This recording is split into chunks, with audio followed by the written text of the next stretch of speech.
Chapter 1912. 72815 *= Chapter 1924. Late autumn night. Qin Yutian knew that Lin Yi wasn't someone who liked to cause trouble. He wouldn't provoke others unless they provoked him, so Qin Yutian knew that this wasn't Lin Yi's fault. Zhang Duopan didn't expect Qin Yutian to ask so many questions. They kicked the steamed buns twice and let Bai Weidua pick them up and eat them. Song Xiaodao said from the side. Is that so? Qin Yutian turned to Zhang Duopan and Fan Ganhe. This. The two of them knew that with so many classmates watching, it was absolutely impossible for them to lie at this moment. They could only stammer and not dare to admit it. Wasting food and causing trouble, both of you, I'll deduct 4 points each. Qin Yutian turned and left after finishing his sentence. Fan Ganhe and Zhang Duopan regretted it for a while. If they had known this would happen, they wouldn't have explained it. Now that they had explained it, 2 more points were deducted. What was this? Bai Weidua found it strange that Qin Yutian seemed to be siding with him, but he was the victim, so he didn't think too much about it. He laughed happily. Justice is in everyone's heart. Some people just shot themselves in the foot. Let's see who's better at the freshmen's party. Zhang Duopan pulled Fan Ganhe along. The two of them left some harsh words and quickly left. They couldn't afford to lose face like this. After Zhang Duopan and Fan Ganhe left, Bai Weidua patted Lin Yi's shoulder and said excitedly, "Big brother Lin, you're so cool. Let's go eat," Lin Yi said with a smile. Xinyan, on the other hand, couldn't help but cover her mouth and smile at the scene. This Lin Yi really was a violent maniac, wasn't he? At another table not far away, Meiyue looked at Zhang Duopan with some disappointment. In the past she felt that Zhang Duopan was a good person. Although she didn't have a good impression of him, she didn't have any bad impression of him either. However, what Zhang Duopan did today was simply disgusting. Although Bai Weidua's previous performance was somewhat cowardly, Meiyue did not feel that he was cowardly. Fan Ganhe was a gifted student. Ordinary students were not his match. Bai Weidua was simply asking for a beating. As for Lin Yi, Meiyue shook her head. You really couldn't judge a book by its cover. Who would have thought that a gentleman would be so violent? Of course, Meiyue didn't care about Lin Yi at all. He didn't admit to his relationship with Xinyan, but she could tell from the way he sat next to her that their relationship wasn't normal. Although this small episode was intense, it subsided quickly. Everyone was hungry. Moreover, this was the army and there were very strict rules, so everyone found a place to eat. However, what happened just now made them relish in talking about it. After the meal, the students all returned to their own barracks. It was 6 o'clock sharp and they were all in front of their barracks. After the medicine class, Qin Yutian appeared in front of everyone very quickly. Reporting instructor. I am the class monitor Bai Weidua. Please instruct me. Bai Weidua stepped out. Very good, Bai Weidua is back. Qin Yutian nodded, satisfied. Tomorrow will be the start of your official military training. The 1st to 3rd days will be marching, and formation training. The 4th to 6th days will be military boxing training, and the 7th to 8th days will be field training. After the 8th day there will be formation, military boxing, and kickboxing. The winning class and individual will be rewarded with 5 to 10 credits. No one expected that other than the normal credits, there would be bonus credits as well. It was quite a lot too, from 5 to 10. Don't be too happy yet. Only the top 3 of each competition will be rewarded, whether it's a group or individual. Qin Yutian said faintly. The field training is based on faculties, but the first 3 groups to return from each class will be rewarded with 2 credits each. College credits were both difficult and easy to obtain. Many elective courses such as etiquette, social interaction, and so on were easy to obtain. However, sometimes, one would still lack some credits before graduation. It would be difficult to take those courses that one had not taken before, especially for students who chose double majors. Credits were even more important. So, if they could get more credits at this time, no one would complain about it. After Qin Yutian finished his lecture, he led the students to do a few simple movements in front of the barracks. For example, at ease, attention, turn left, turn right, and so on. These were all things they learned in middle school, so it wasn't hard at all. It was just a warm-up.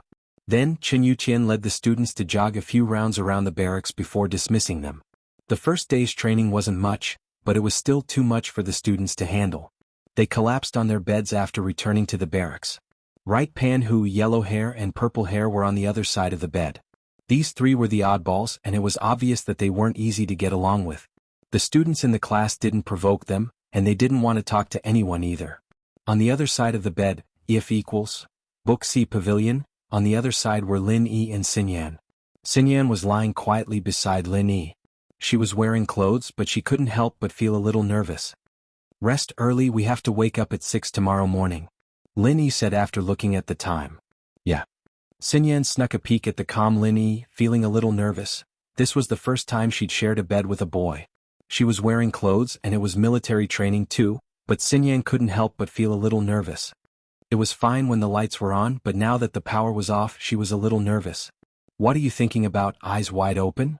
Lin Yi asked with a smile. Xinyan still hadn't rested after a while. "Ah, you can see me?"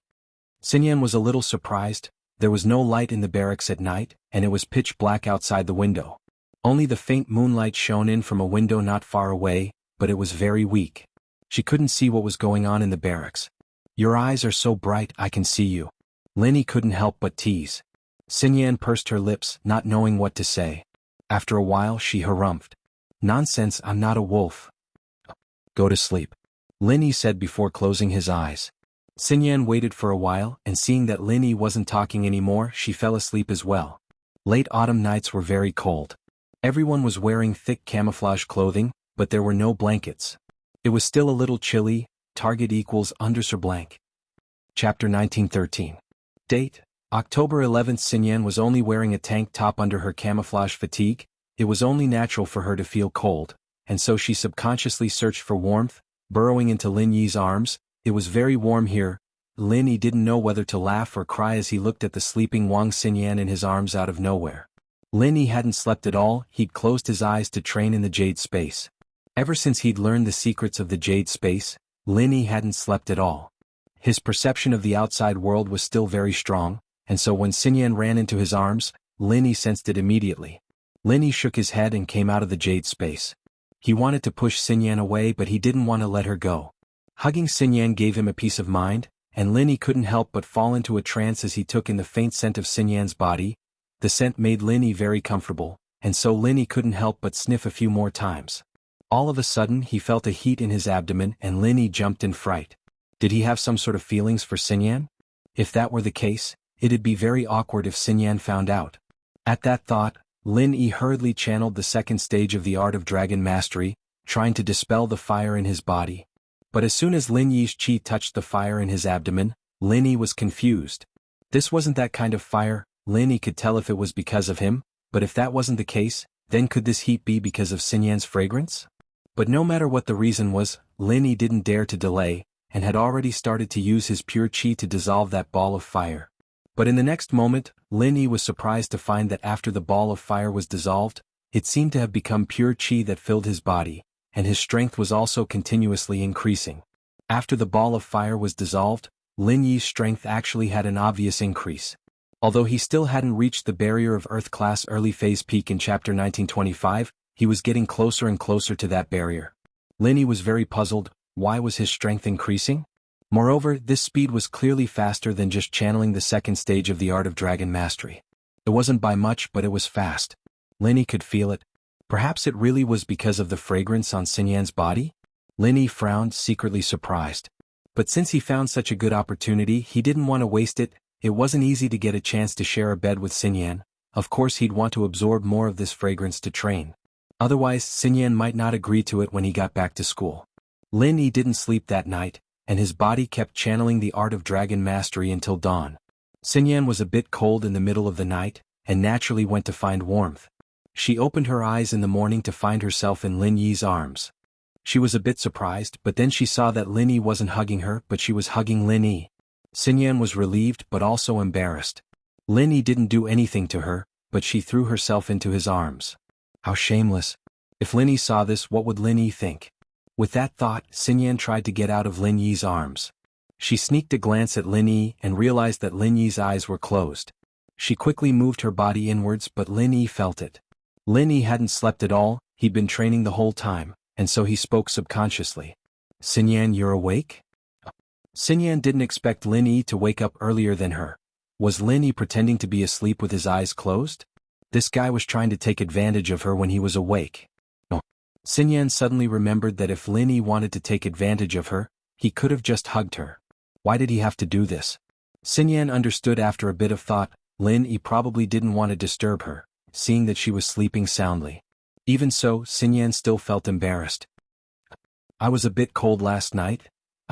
It's fine, I don't mind being a heater. Lin Yi really didn't mind. Lin Yi had a good impression of Xinyan in the first place, and now that Xinyan's scent was good for his training, Lin Yi didn't mind at all. In fact, he liked it. I'm up. Xinyan quickly got out of bed, seeing that the conversation was getting more and more intimate. In fact, there were a lot of students who woke up at this time, but it was still early. There was still some time before 6, so they wanted to rest a bit more. Xinyan went to the washroom to wash her face, and Lin Yi got up as well. Bai Weidua saw that someone was up, and he, as the class monitor, couldn't stay in bed. But since Lin Yi and Xinyan were the first to wake up, Bai Weidua didn't find it embarrassing at all. Woo woo woo, a loud wake-up call sounded. It was 5:50 and they were ready. All the students in the barracks ran out and lined up in front of the barracks. Chen Yuqian showed up at 6 sharp, and the day's training began. The training for the first 3 days was simple. It was what they had practiced in middle and high school, marching, changing lines and so on. Although it was tiring, they could still persist. No more unpleasantness happened in the cafeteria. With Zhang Duopan and Fan Ganha as an example, no one dared to cause any more trouble. As for how Chen Yuqian handled the two, other than Zhang Duopan and Fan Ganha who were a little dissatisfied, the others didn't think that Chen Yuqian was unfair. Although Lin Yi was a little harsh, he was still standing up for his classmate. In everyone's eyes, it was an act of brotherhood. Since they weren't punished, it meant that Chen Yuqian was an open-minded instructor. In fact, if it weren't for Lin Yi, Chen Yuqian would have punished them as well. But since it was related to Lin Yi, he was biased. What made Lin Yi disappointed was that he didn't see Mingyao and Yushu in the cafeteria. Book C Pavilion. This wasn't the only cafeteria. Perhaps the students from the economics faculty were sent to other cafeterias, and they didn't meet. This kind of intense training was nothing to Lin Yi. What made Lin Yi the happiest was sleeping with Wang Xinyan every night. It wasn't that Lin Yi was lustful, but the fragrance on Wang Xinyan's body could speed up Lin Yi's training. 3 days. 3 days of training was equivalent to half a month of training for Lin Yi. Chapter 1914. Although Lin Yi's mastery of the second stage of the art of dragon mastery was partly due to this, Wang Xinyan's scent played an important role. Although Wang Xinyan would hug Lin Yi every morning, it was a little awkward, but as time went by, the awkwardness faded away. Now, Wang Xinyan wasn't as shy as before because Lin Yi didn't take advantage of her, and she didn't do it on purpose. There was no need for the two of them to be awkward. Just like what Lin Yi said, the two of them were good friends. From the 4th day onwards, it was military boxing. Military boxing. Most of the students had heard of this name, but they had never practiced it. After all, there were Muay Thai, Sanda, Taekwondo, and even Tai Chi in the martial arts training classes, but there were very few that taught military boxing. They were curious about this boxing technique that everyone in the military practiced. Only Yu Coiling Tiger had a disdainful smile on his face. Military boxing, although it sounds ordinary, is a boxing technique that every soldier in the army knows. Many people think that it's only for strengthening their bodies. Chen Yuqian paused for a moment before continuing. Military boxing can strengthen your body, but it's also a very practical fighting style. It's very effective when you're fighting with your enemies in close combat. Not to mention normal soldiers, even the special forces might use military boxing when fighting against enemies. So, if you practice military boxing well, it will guarantee your safety in the future. If you can use military boxing well when you meet an enemy, you won't have a problem protecting yourself, even if you can't kill the bad guys. These words made the students present look forward to it. Yes, if they could learn this fist technique well, wouldn't they not be taken advantage of by the bad guys when they encounter danger in the future? Even Lin Yi nodded in agreement. Military boxing was a set of martial arts that had been tempered by countless elite soldiers. Chen Yuqian wasn't exaggerating at all. At this moment, someone laughed untimely as if he was very disdainful of Chen Yuqian's words. Who laughed just now? Is there anything wrong? Chen Yuqian's face darkened. He didn't expect such a student to exist. Sir, I've seen him before. There's someone in our class who's very strong as well. Your military boxing might not be his match. The one who spoke was the blonde, Tiger Rights follower, the one Lin Yi had taught a lesson to. Previously, when Pan Huyu saw Lin Yi's actions in the cafeteria, he guessed that Lin Yi did not dare to cause trouble on campus, so he began to carry out his plan. He had Huang Mao create some trouble for Lin Yi to disgust Lin Yi. It would be best if Lin Yi could deduct some credit so that he could suffer in silence. This was the highest level of pranking people. Oh, who are you talking about? Qin Yuqian frowned as he looked at the blonde's hair color. A trace of disgust flashed through his eyes. This guy was probably a gangster, doing whatever he wanted in school just because his family was rich. However, this was the military, not a school. Naturally, Qin Yuqian wouldn't let him do whatever he wanted.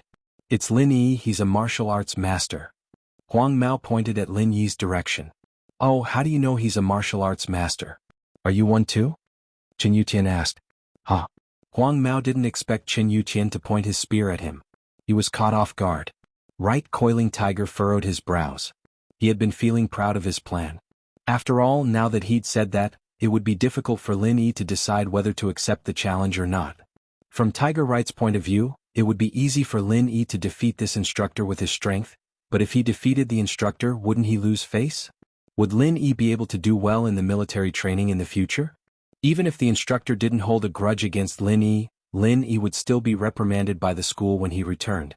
But if Lin Yi admitted defeat on purpose, with his strength that could even defeat an Earth-class master, wouldn't it be a very frustrating thing to admit defeat to a normal instructor?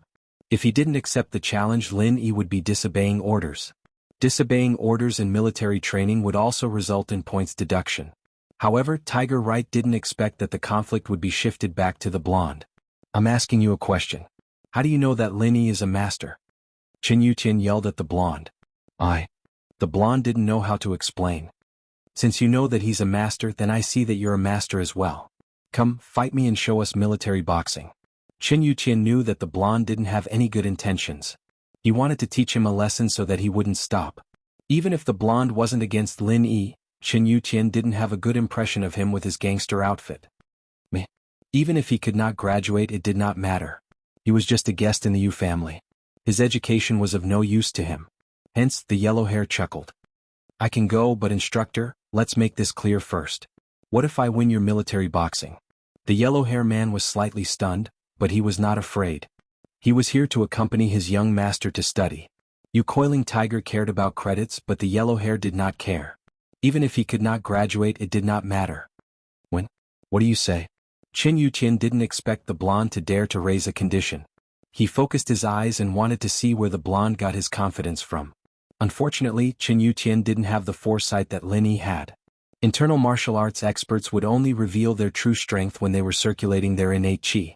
If they did not deliberately reveal their true strength, then they would only reveal their true strength in battle or when they were using Qigong movement techniques. Physical masters didn't have true energy in their body. They could only use their strong physique to activate the true energy in nature. Therefore, Lin Yi wouldn't be able to see their true strength if they didn't make a move. If I win, the three of us won't participate in the military training anymore. But you have to give us full marks for the military training, and you have to give us bonus points as well. The blonde pointed at him, Tiger Right and purple hair. Fine. Although it's against the rules, I'll still agree to it. Since you can't beat me, I'll show you what military boxing is. Qin Yuqian laughed coldly. Hey, remember what you said. The blonde laughed and started to activate his incantation. In an instant, the strength of the early phase of the mystic class was revealed. Qin Yuqian's eyes flashed with surprise. He didn't expect a gangster to be a master of the early phase of the mystic class. Target equals _ blank. Chapter 1915. Of course, Qin Yuqian didn't put him in his eyes. He was a master at the peak of the late phase of the mystic class, and his strength had been stabilized. Why would he be afraid of the yellow hair?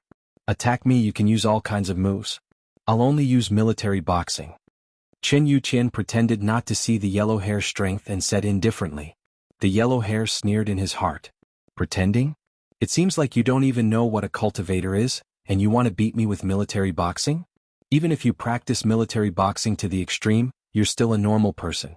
The difference between you and a cultivator is like heaven and earth. Remember what you said. The yellow hair didn't say much and swung his fist. Of course, he was afraid that he would kill Qin Yuqian with one punch, so he only used the strength of the early phase of the golden class to teach Qin Yuqian a lesson. Bang! The blonde's fist landed on Qin Yuqian's arm, and Qin Yuqian's move was a defensive move in the military boxing. The yellow hair thought that even if he couldn't break Qin Yuqian's arm, he would at least send him flying. However, Qin Yuqian didn't move an inch, and the yellow hair retreated a few steps under Qin Yuqian's defense, falling on his butt. Ha! Seeing the yellow-haired guy sitting on the ground, all the students present burst into laughter. This guy was so arrogant at the beginning. He even wanted the instructor to exempt them from military training. Not only that, he even wanted extra points.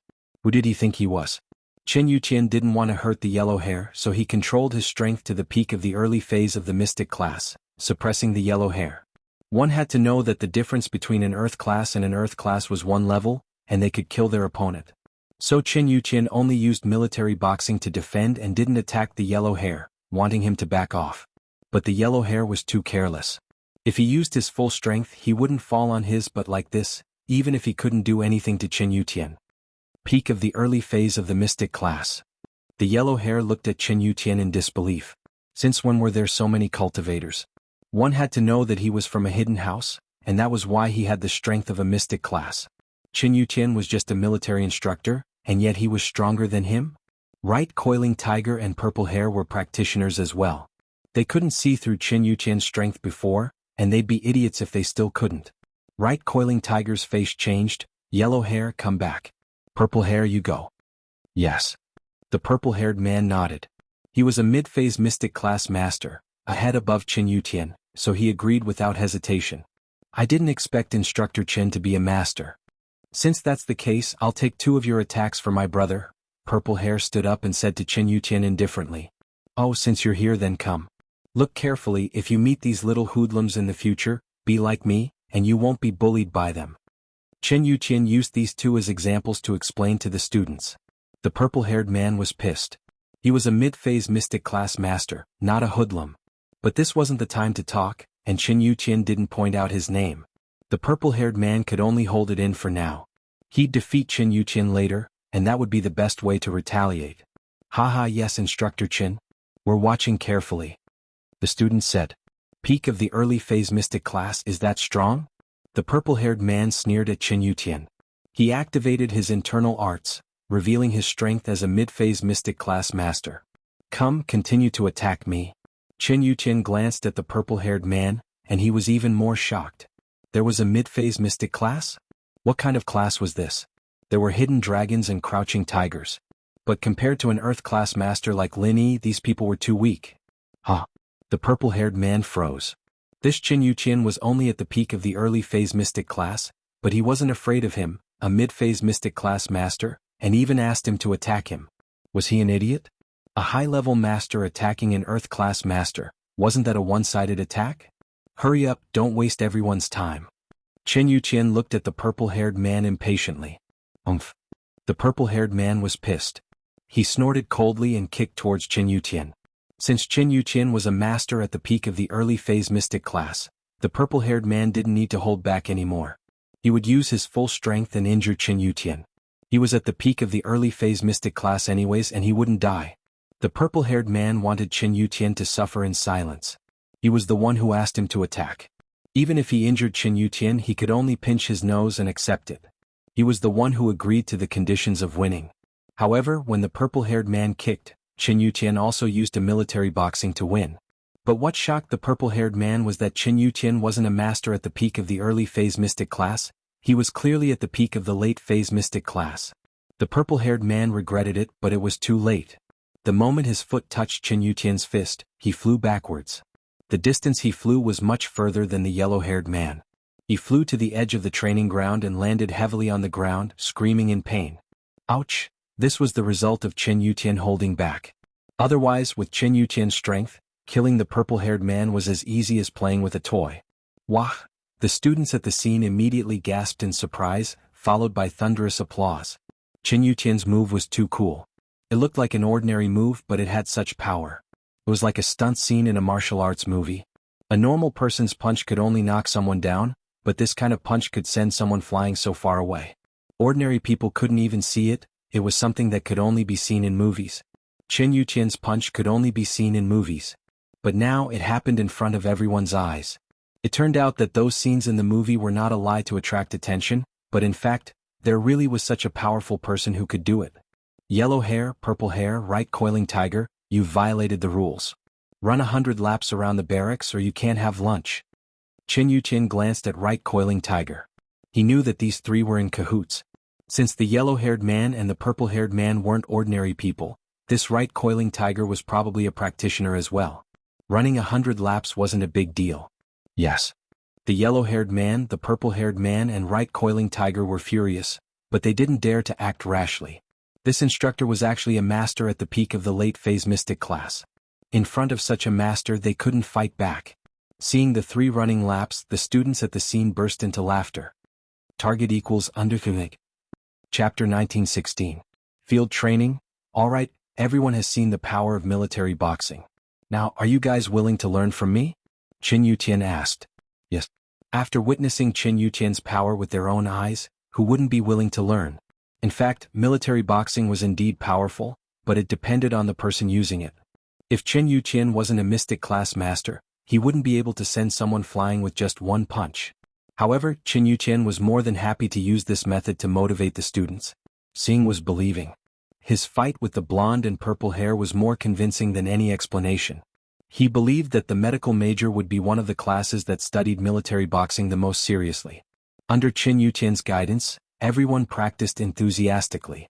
Even Wang Xinyan was sweating from exhaustion, but she was still very serious. Fuck Master Yu, why are we so unlucky? The blonde said helplessly as he ran. This is weird, any instructor is a mystic class master. Mystic class masters are so worthless. Yu Coiling Tiger frowned, but a wise man knows better than to fight when the odds are against him. Let's run, we'll teach that Linny a lesson when we get back. I thought that boss Bai wouldn't be around during the military training, and I wanted to discuss Linny a little. What a lucky bastard. The purple hair said. However, as soon as the purple hair finished speaking, Qin Yutian scolded, What are you 3 mumbling about? You seem to be very energetic? Add another 100 laps. Qin Yutian glanced at Yu Coiling Tiger.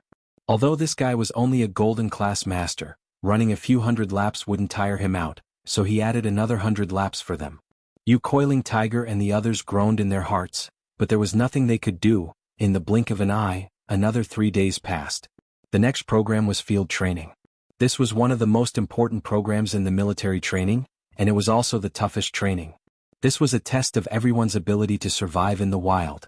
Early in the morning, a few buses brought all the biology students to the foot of a mountain about 50 kilometers away from the army camp. This was a nameless mountain range not far from the border. The training this time was for 3 people to form a group and go up the mountain to find a small flag at a designated location. Because each flag was placed in a different position, each flag had a GPS positioning device, and each team would be randomly given a GPS receiver. Only by following the coordinates on the receiver could they find the flag, and the first 3 teams to find the flag would each receive 2 extra points as a reward. The training would last for 2 days, starting from this morning and ending tomorrow night. The teams that did not find the flag would only have 1 military training credit deducted. Although this training looked very simple with the GPS coordinates indicating, how difficult would it be to actually find it? This mountain was not a tourist attraction. There were no ready-made paths at all. Although the mountain walls were not steep, the forest was still covered with jungles. It was obviously not an easy task to pass through the layers of jungles to find the target. Moreover, the location of each flag was different. There was no chance of working together in such a big mountain. They could only rely on the 2 people in the same team to find the flag. Qin Yutian taught the students some essential knowledge of survival in the wild. Although there weren't any beasts on the mountain, most of the students grew up in the city. They didn't have any survival experience in the wild. It would be bad if something happened. However, just in case Qin Yutian still had a backup plan, there's a red switch behind this GPS coordinate device. This is an emergency warning switch. If you guys really meet with danger on the mountain, just flip this switch and we will know your coordinates.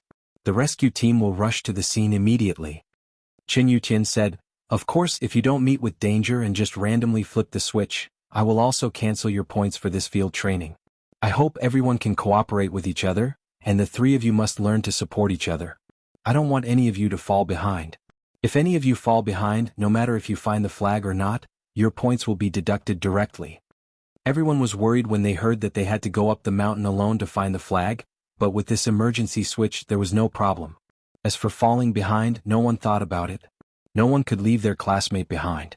Alright, next, students from all classes form groups of 3. Come here to collect the GPS, compressed biscuits, drinking water, medical kit and camping supplies, Qin Yutian said. The number of people in Lin Yi's class wasn't a multiple of 3. There were 2 extra people, so Lin Yi didn't hesitate and formed a group with Xinyan. Normally they would find an extra student from another class to form a group, but Qin Yuqian knew how strong Lin Yi was. Lin Yi could carry Xinyan up the mountain without a problem, so he agreed without hesitation. After all the groups had collected their things, everyone prepared to go up the mountain under Qin Yuqian's orders. However, not long after they went up the mountain, they didn't have anyone in the same direction. Their flags weren't in the same position, and they were scattered all over the place. The mountain was big and tall, and very few people were willing to take detours with others. Most of them chose the straight distance on the GPS. However, on a mountain like this, even if it was a straight distance, it was impossible to walk in a straight line. After all, there were some rocks and trees that had to be detoured. Xinyan was a little embarrassed as she looked at Lin Yi carrying all the luggage. "Lin Yi, can you share some of this with me?"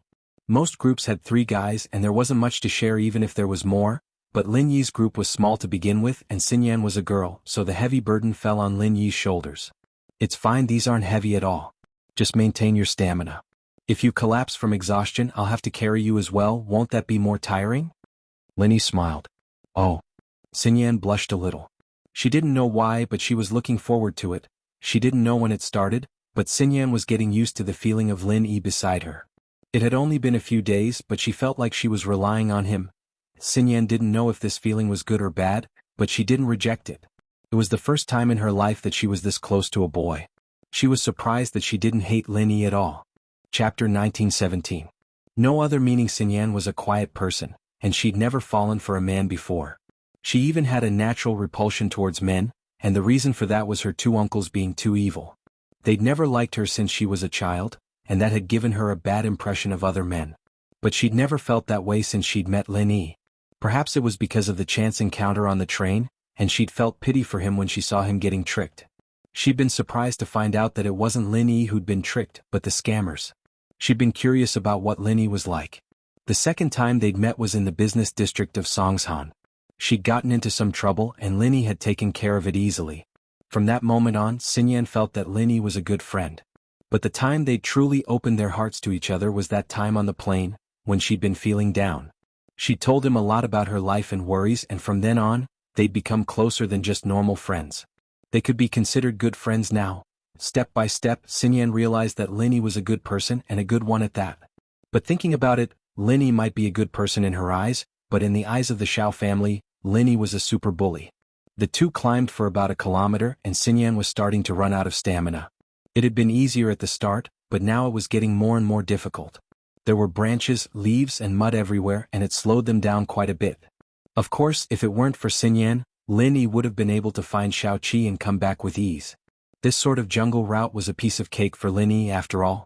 Back in the primeval forest in Africa, a place full of wild beasts, snakes, swamps, poisonous plants and bugs, Lin Yi was still able to run like he was flying. "Let's rest if you're tired," Lin Yi said after finding a relatively clean spot. "Ah, it's okay, I can still hold on." Xinyan didn't want to rest so soon. How long would they be able to find Shaoqi if they kept resting? "It's okay. The scenery here is beautiful.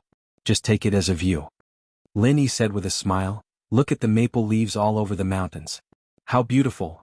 As far as Lin Yi was concerned, if he couldn't find it in the end, he'd just run over and take the flag back, and that would count as completing the mission. As for the top 3, Lin Yi didn't really care about them. Boss Bai had already guaranteed that he'd be able to graduate smoothly, so why would he need credits? Boss Bai was the boss in the Faculty of Medicine. With his promise, even the principal would not say anything. "Yeah, it's really beautiful." Xinyan sat down as well after hearing Lin Yi's words. She couldn't help but think of a poem as she looked at the red leaves. "Far away on the cold mountain, there is a house in the depths of the clouds. Stop to love the maple forest at night, the frost leaves are redder than flowers in February." It was just a random poem, but Xinyan's face reddened when she said it out loud.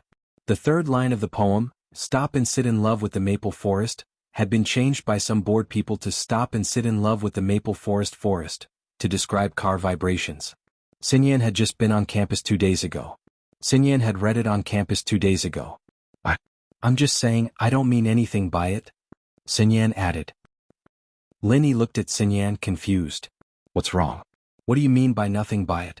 Xinyan didn't know whether to laugh or cry as she looked at Lin Yi's face. Was she overthinking things? Lin Yi hadn't thought of all this? But she couldn't just explain it to him. Lin Yi hadn't thought of all this, and it wouldn't be good if she explained it like that. It's nothing. Nothing? Lin Yi frowned as he thought back to what Xinyan had said. You said stop? Lin Yi had been on campus when he was looking into the school's affairs.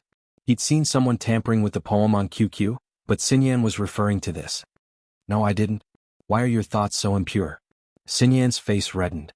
Wasn't she just making him even more curious after saying that she didn't have anything to do with it? It would have been better if she hadn't reminded him, but he remembered now. Lin Yi shrugged helplessly. You're the one who said it first? All right, I'm done resting. Let's keep going. Xinyan said, changing the topic. With that, she stood up and started walking. Lin Yi smiled faintly. Xinyan was quite an interesting character. She didn't look like she didn't belong to the world, but she was a little cold in front of people she wasn't familiar with. Once they got to know each other, her personality would become more cheerful. She was similar to the Miss in this regard, but not exactly the same. The Miss was cold on the outside but warm on the inside, but she wouldn't be as quiet as Xinyan. They walked for a while and it was almost noon. Lin Yi took out a pack of biscuits from his bag. Hungry? Do you want to eat something first? I'm not that hungry yet. Maybe we can wait a bit longer? Xinyan was afraid that it wouldn't be enough. She'd looked at other people's GPSs before, and none of them had a GPS as far as the one she was holding. This was practically the end of the mountain, and they'd have to climb over the other side of the mountain to find the flag. Xinyan didn't know why she was so unlucky to get a GPS like this. She didn't want to waste food. Perhaps she and Lin Yi would be the last group to complete the mission. In fact, Yuqin gave her this GPS on purpose. From his point of view, it was safer to give the furthest coordinate to Lin Yi.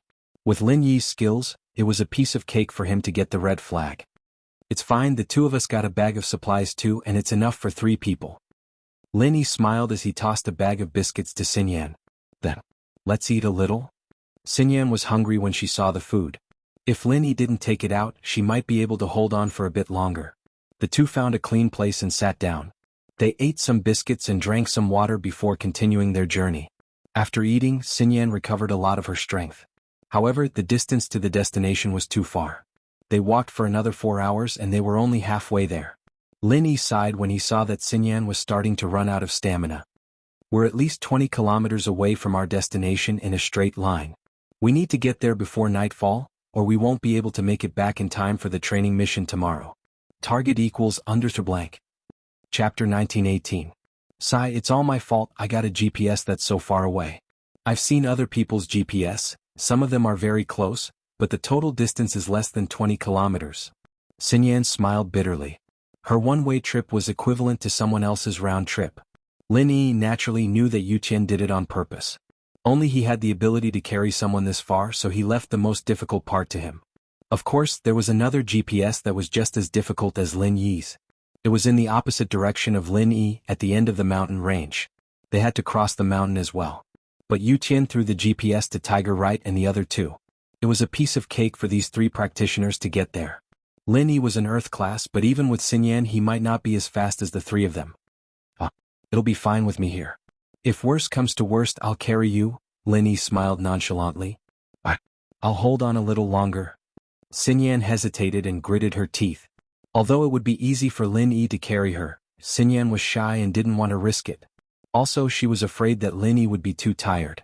Lin Yi nodded, but after seeing how tired Xinyan was, he reached out his hand to her. Xinyan hesitated, but still held Lin Yi's hand. This was the first time a guy held her hand, but it wasn't because they were in love, but because they were teammates helping each other. Xinyan knew that Lin Yi wouldn't have any ulterior motives. He just wanted to help her, that's all. But, although Xinyan said that in her heart, her hands were still a little stiff. Her palms were sweaty from holding Lin Yi's hand not long ago. Lin Yi smiled, feeling Xinyan's nervousness. We're teammates now. Xinyan paused for a second but smiled and nodded. Yeah, we're comrades in arms. The knot in Wang Xinyan's heart was unraveled, and her grip on Lin Yi's hand tightened. She didn't feel nervous anymore, but a comfortable sense of security replaced it. It was as if she had nothing to fear as long as she held onto his hand, and all difficulties were nothing more than floating clouds. Lin Yi stumbled along the way for another 10 kilometers before the sky darkened. Dark came early in late autumn, and it was already 6 in the evening. Lin Yi didn't have any obstacles in his way, but Xinyan was a girl, and it was obvious that she was a little afraid. When carrying out a mission in the primeval forest, Lin Yi would usually choose to act at night. There was a saying that went, "The night is dark and the wind is strong, and the night is the night to kill. Let me carry you." Lin Yi looked at the coordinates on the GPS. The two of them had already passed the peak, and were now going down the mountain towards their destination. The old saying was right. It was easy to go up the mountain but difficult to go down the mountain. It was hard to go up the mountain but it was less dangerous. It was easy to go down the mountain but it was easy to lose your footing. Of course this was no problem for an Earth-class practitioner like Lin Yi. He wouldn't die even if he slid down the mountain. But it wasn't the same for Xinyan. Going down the mountain was harder than going up, especially since the sky was already dark. She didn't dare to walk too fast. That was why Lin Yi suggested carrying Xinyan on his back. Xinyan was hesitating. They were less than 10 kilometers away from their destination, but it was all the way down the mountain. If she kept walking like this, it would be late at night. If the two of them rested for the night, they wouldn't be able to wake up at noon the next day. They wouldn't be able to make it back in time. "Come on, my comrade." Lin Yi hung his backpack in front of his chest and squatted down. Xinyan heard Lin Yi and didn't resist anymore. She wrapped her arms around Lin Yi's neck and laid on top of Lin Yi. But when the softness of her chest pressed against Lin Yi, Xinyan remembered that she wasn't wearing a bra. Didn't that mean that she was lying on Lin Yi's back? But thinking about it, a normal person's back shouldn't be very sensitive. Lin Yi shouldn't feel anything. She didn't know that Lin Yi wasn't a normal person but a special one. He was an Earth-class practitioner, and practitioners had the most flexible control over their body parts. That was why when Xinyan laid on top of Lin Yi reacted. Fortunately, Xinyan was behind him and the sky was dark. She couldn't see his reaction at all, otherwise Lin Yi would be embarrassed. Xinyan thought about how Lin Yi's backpack was hanging in front of him, and she wanted to help Lin Yi carry it, but then she remembered that she was still on Lin Yi's back. Even if she carried the backpack, she'd be putting the weight on Lin Yi's back.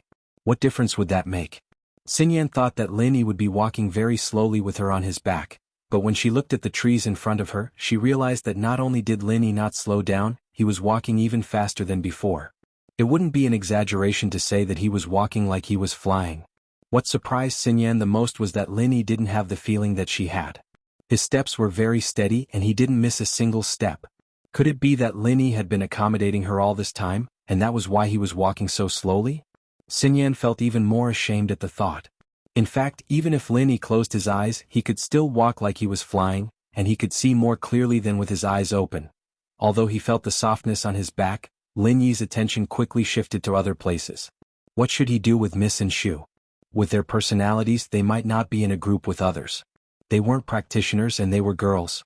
Would they be in danger if they went up the mountain? However, phones weren't allowed to be used here, and they were locked in a cabinet in the barracks. Even if Lin Yi wanted to contact Miss, it was impossible. He could only ask Chen Yutian to take care of Mississippi. But thinking about it, with Yushu around, Chen Yutian wouldn't give them complicated tasks. Finally, Lin Yi arrived at his destination. It had to be said that Lin Yi had been moving very fast this way. He'd covered 10 kilometers in less than half an hour, and this was under Lin Yi's deliberate control. He didn't want to scare Xinyan too much. Normally he'd only run for 10 minutes, but Lin Yi didn't want to scare Xinyan. Xinyan was too tired, and she fell asleep on Lin Yi's shoulder. It was a comfortable and safe feeling, as if she had forgotten all her worries when she laid on Lin Yi's broad shoulder. Although it was only half an hour, Xinyan still slept soundly. Chapter 1919. Lin Yi's sudden stop woke Xinyan up. She didn't know how long she slept for, but when she opened her eyes and saw the flag not far from her, she woke up immediately. "We're here? We're here already?" Xinyan couldn't believe it. Lin Yi had been carrying her for so long, and they're already here? "You're awake." Lin Yi knew that Xinyan was asleep, and Lin Yi was the first to notice her waking up. "I'm sorry, I'm too tired and fell asleep," Xinyan said apologetically. "There's nothing to be sorry about." Lin Yi smiled. "That's how it should be. Rest up and we'll continue our journey tomorrow." After putting Xinyan down, Lin Yi took the flag and put it in his bag before setting up the tent. In an SUV at the foot of the mountain, Chen Yutian and a few other warriors were staring at a computer screen. When Yutian saw the GPS in Lin Yi's hand coincide with the flag's coordinates, he knew that they had arrived at their destination. Yutian let out a sigh of relief. Although Lin Yi was slower than Pan Hu and the others, Lin Yi was carrying a girl. However, in the last 10 kilometers, Lin Yi's speed was very fast. Yutian guessed that Lin Yi was carrying Xinyan. "Lin Yi, why don't I help you? You should eat something too. Carrying me on your back must be tiring, right?" Xinyan said as she watched Lin Yi assembling the tent. It's fine, you eat first. You've never done this before and it'll take a lot of time to assemble it according to the blueprint, Lin Yi said as he moved the parts of the tent. Xinyan was startled. Didn't he look at the blueprint? But when she took a closer look, Lin Yi really didn't look at the blueprint. It was folded on the side and Lin Yi didn't even open it. You've assembled it before? Xinyan was surprised. And these military tents are assembled the same way. I used to do it all the time. Lin Yi sighed. It was as if he had returned to those days of war, camping with his teammates every night, assembling the tents. Pangolin was the most enthusiastic when it came to assembling the tents, and sleeping was his favorite thing to do. Lin Yi's heart sank at the thought of Pangolin. He still hadn't found the culprit who killed Pangolin. Although Lin Yi had destroyed the common house Yu, they were just accomplices, not the mastermind. The mastermind should be the organization called Red Conches. Although Lin Yi had killed 2 important members of Red Conches, it was far from enough. Lin Yi's goal was to destroy the whole family. Only by destroying this organization would he be able to vent his hatred. He thought of Ying Ziyu, wondering how she was doing. According to Faubert, she and Qin Shi both got into Songshan's first school, but Qin Shi reached the minimum requirement to be a free student, and Ying Ziyu barely reached the minimum requirement to be a self-funded student. But with Faubert there, Ying Ziyu didn't have to pay. Pengzhan Industries wasn't in trouble yet, so Faubert still had the absolute right to speak. Even after Hausen took over, they wouldn't pursue something as small as this. They didn't have the time to. This time Lin Yi planned to go visit Ying Ziyu and see how she was. Lin Yi cared about this girl quite a bit, and the reason was that she was Pangolin's sister. In the past. Xinyan was curious. You used to assemble these? I used to. Lin Yi smiled bitterly, but for some reason he didn't hide anything from Xinyan. In the past, my life and yours were 2 different worlds. Perhaps it was because of Lin Yi's trust in Xinyan, or perhaps Lin Yi didn't need to hide anything with his current strength. Those enemies of his weren't enemies to Lin Yi anymore, and Lin Yi wasn't afraid of their revenge. Lin Yi was a golden class back then, so he was afraid that his old enemies would come looking for him. But now that Lin Yi was an earth class, the enemies he faced were all at least mystic class. There was no point in hiding it anymore. Xinyan paused. You mean before you came to Songshan? Something like that. That time when I met you on the train was the beginning of my assimilation into this city. Lin Yi nodded. Xinyan didn't ask what Lin Yi did before. Everyone had their secrets, and she didn't want to put Lin Yi in a difficult position. Let's eat something and rest. Okay. Lin Yi put the last part of the tent in place. The tent was now complete. Lin Yi and Xinyan sat in front of the tent, opening a pack of compressed biscuits under the moonlight. Xinyan was hungry, but she didn't eat too much, which surprised Lin Yi. You want to eat more? Xinyan blushed. It's not convenient to go to the bathroom here. I don't want to eat too much. We're deep in the forest, just find a random place. Lin Yi smiled. It's fine, eat more. We still have a long way to go tomorrow. Lin Yi tried to persuade her, but Xinyan still didn't eat too much. She drank quite a bit of mineral water though. The 2 of them had brought a lot of water. Perhaps Xinyan was trying to help Lin Yi lighten up, and drinking water could fill up their stomachs. I'm full, let's rest. Xinyan took a deep breath. The air here is so good. Yeah, there's no noise and waste from the city. If we weren't in a rush, this would be a good place for a vacation. Lin Yi said. Yeah, let's rest. Xinyan nodded. She was about to enter the tent when she saw that Lin Yi wasn't moving. Lin Yi, aren't you coming to rest with us? You go, I'll be fine outside. Lin Yi didn't enter the tent. It's fine. Didn't we sleep together back in the barracks? Xinyan said, seeing that Lin Yi wasn't feeling comfortable. It wasn't that there were a lot of people, but now it's just the 2 of us. Lin Yi was worried that Xinyan would be embarrassed, but Xinyan was being more generous. I trust you. Xinyan lowered her head, not saying anything else. She was actually asking a guy to sleep with her. It would have been inconceivable in the past, but now it was natural. Okay. Lin Yi nodded after a bit of hesitation. Chapter 1920. Wang Xinyan's scent was beneficial to his training, so Lin Yi didn't want to waste this opportunity. He might not get another chance like this when he got back to school. Sleeping together in the barracks with other people was considered a group activity, but now that Lin Yi and Wang Xinyan were in the same tent, the atmosphere was a little awkward. But this scene gave Lin Yi a familiar feeling. It was also in a tent with a beautiful and gentle girl. Lin Yi seemed to have experienced something similar. Was it Ning? Lin Yi shook his head. They were in a cave, not in a tent. But in the depths of his memory, it seemed like today had happened before. Was it a past life? Or was it a dream? Or was it fate between him and Wang Xinyan?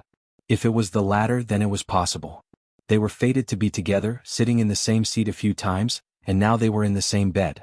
How many times could there be such a coincidence in life? Are you asleep? Wang Xinyan's words interrupted Lin Yi's thoughts, bringing Lin Yi back to reality. No, why? Lin Yi asked. I'm a little scared, it's so quiet here. Wang Xinyan entered the tent and felt that the surroundings were eerily quiet. She was in the barracks with her classmates and there were soldiers patrolling outside. It had never been this quiet. You'll get used to it. This mountain is a dead mountain, there aren't any beasts, but it's safe. Lin Yi said, some of the mountains are not quiet, but they're even scarier at night. What Lin Yi said was the truth. The night in the tropical forest was the scariest. Not only did they have to be on guard against enemies, but they also had to be on guard against all kinds of beasts and poisonous insects. Here, however, there was no danger at all. And can you talk to me? Wang Xinyan was tired, but she didn't sleep too much. She remembered that Lin Yi wasn't asleep yet, so she said apologetically, right, you haven't slept yet. Why don't you rest first? Don't worry about me. I'm a cultivator. I'm fine even if I don't sleep. Lin Yi shook his head and smiled. Lin Yi, what do you think we should pursue in life? Xinyan had been lost for a while now, not knowing the meaning of life. Was she just going to be a sacrifice for her family? Everyone has their own pursuits, I can't say for sure. Lin Yi was a little puzzled as to why Xinyan would ask such a profound question. Then what is your pursuit? Xinyan regretted asking the question. I'm sorry, I was just asking randomly. It's fine if you don't want to tell me. Once, a long time ago, I also asked myself what my pursuit and goal was. But during that period of time I was very confused. I didn't know what I was pursuing and what my goal was. Every day I seemed to be doing things that I didn't like, but I had to do them. Lin Yi said, at that time I really didn't know what I was pursuing, and I didn't know if I would spend the rest of my life in such a muddle. Oh? What happened after that? Xinyan was a little surprised. Lin Yi had that kind of feeling in time. After that, I came to Songshan where I had my own love, my own friends. I wanted to protect them, to give them a better life. That was my pursuit and goal. Lin Yi said, only by becoming stronger can I achieve all of that. I see. Then I'm a little envious of you. Xinyan smiled bitterly. I've never had many friends since I was young and I've never fallen for a guy before. I don't know what true love is and I don't have any close friends either. I'm not your friend? Lin Yi asked with a smile. Of course you are. I think I've found it. I've said a lot of things in front of you, things I've never done before. Xinyan smiled. But you don't need me to protect you. You're the one protecting me instead. Friends help each other, of course. There's no rule that says who has to protect who. Lin Yi said. Yeah. But is there really such a thing as pure friendship between a guy and a girl? Xinyan asked all of a sudden. Lin Yi blinked. He was about to say that there was, but wasn't there one between him and her? But he shook his head inwardly. Pure? He'd had thoughts when he saw Xinyan naked, and he'd had a physiological reaction when he felt the softness of her breasts. Was that pure? Lin Yi couldn't help but have a reaction when he smelled the scent on Xinyan's body. It was a good thing that the tent was dark, and even with the moonlight, they could only see each other's faces clearly. Xinyan had a weird expression on her face as she looked at Lin Yi's stunned face. She turned her body sideways, wanting to chat more comfortably with Lin Yi, but something hard was pressing down on her. You brought ham sausages?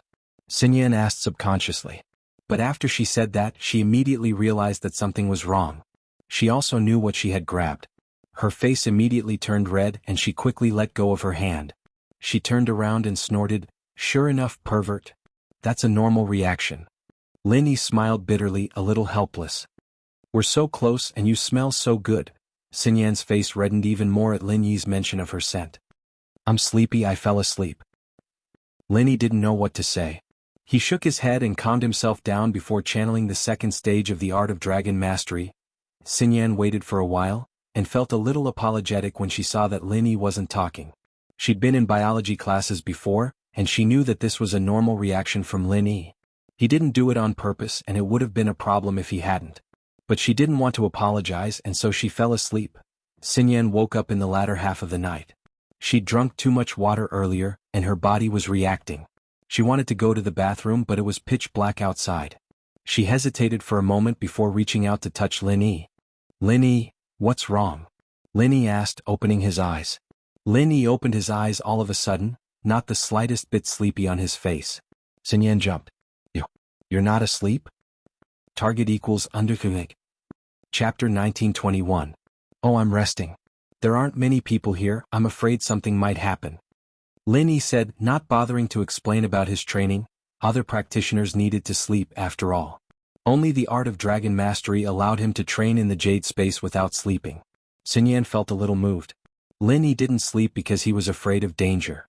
Sun Yan felt a little embarrassed at the thought. She called him a pervert before. If he was a pervert, why didn't he do something to her when she was asleep? I'm sorry, I shouldn't have called you that. Sun Yan said. Call me that? Since when did you curse me? Lin Yi didn't know what Sun Yan was talking about. Are you dreaming or something? No, it was before I slept. I called you a pervert. Sun Yan said, a little embarrassed. Oh, that it's nothing. Lin Yi smiled bitterly. Oh right, why did you call me? Sun Yan only remembered her goal after Lin Yi's reminder. I drank too much water and I wanted to go out, but I'm a little scared. I see. Let's go, I'll stay with you. Lin Yi sat up, but realized that Sun Yan might misunderstand if he said that. I mean, I'll be watching you from afar. I don't mean watching you, I mean guarding you. Lin Yi realized that the more he said, the more ambiguous it got. He might as well not say it. Okay. Sun Yan understood what Lin Yi meant. She walked out of the tent first, blushing a little. Sun Yan looked left and right.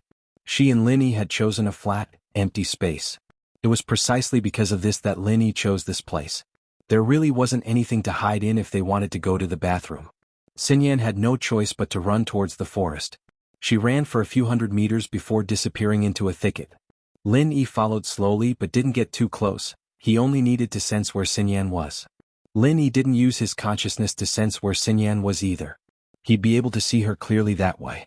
Sun Yan was in a hurry, but Lin Yi wasn't far from her. Wouldn't he be able to hear her if she were to make a sound that could be heard in the silence of the night? Sun Yan couldn't pee at the thought of that embarrassing shushing sound. Lin Yi waited for a long time, but didn't hear any movement from Sun Yan.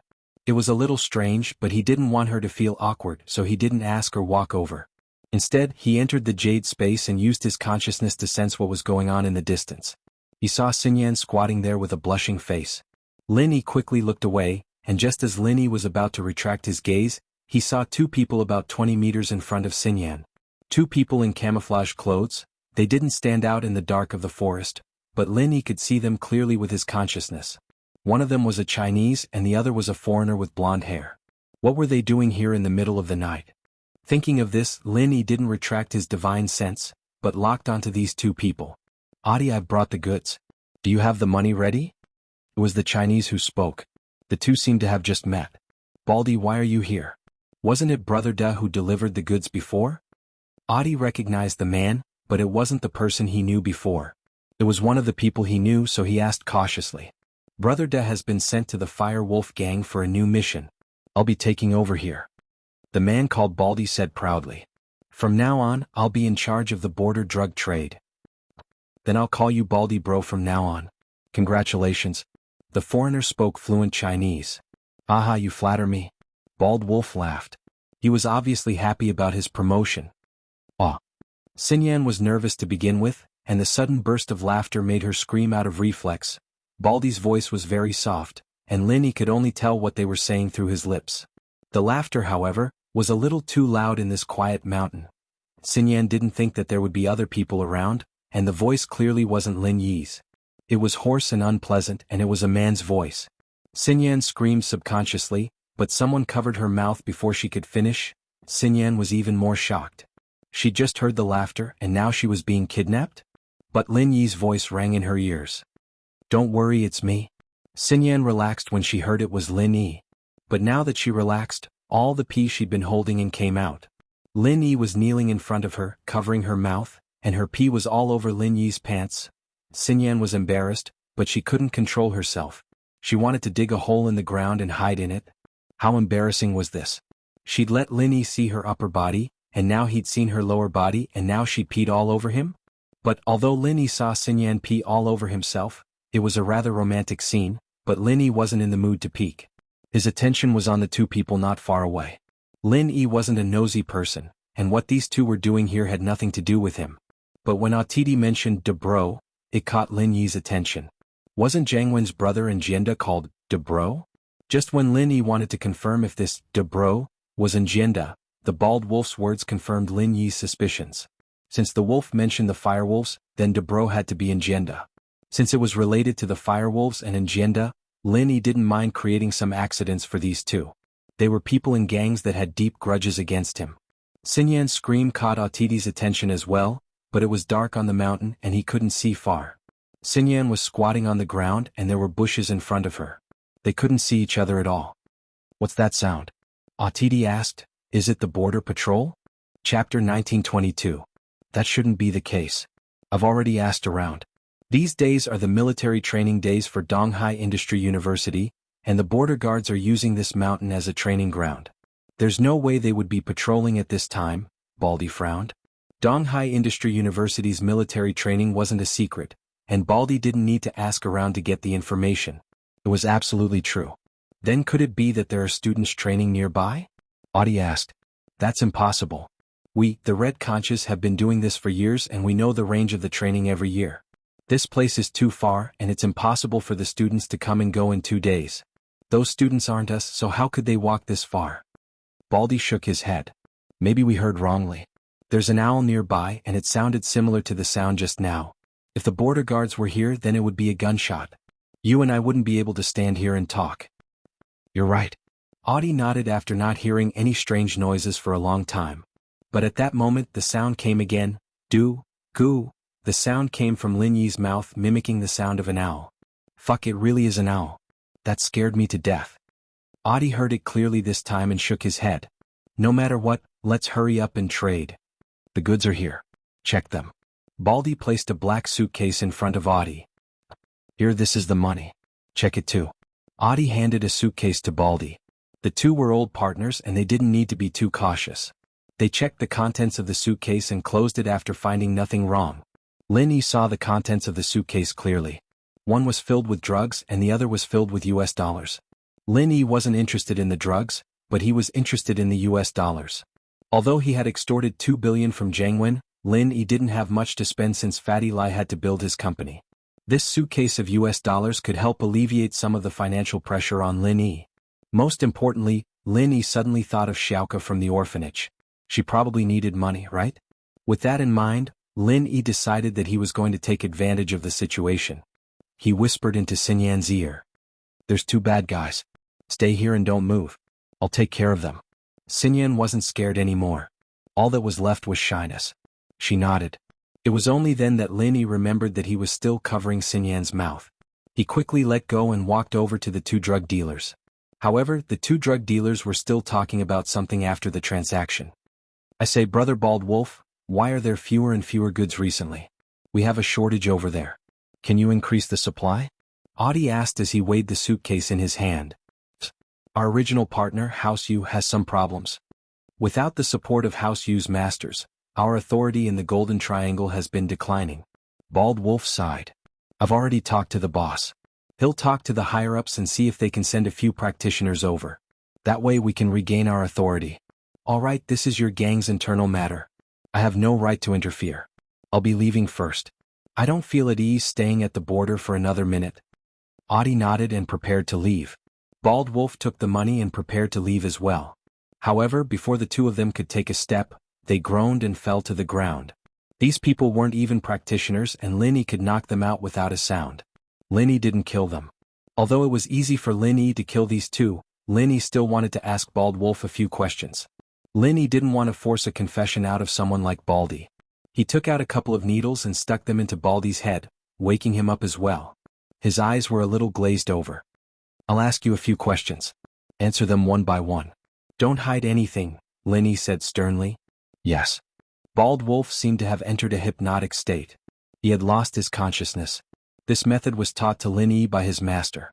Although it was effective, it could only be used on low-level people. After all, a practitioner's will was extremely strong. Even golden-class practitioners had strong spiritual power. Lin Yi couldn't hypnotize them with this method. However, this method was the fastest and most effective way to deal with such a small fry.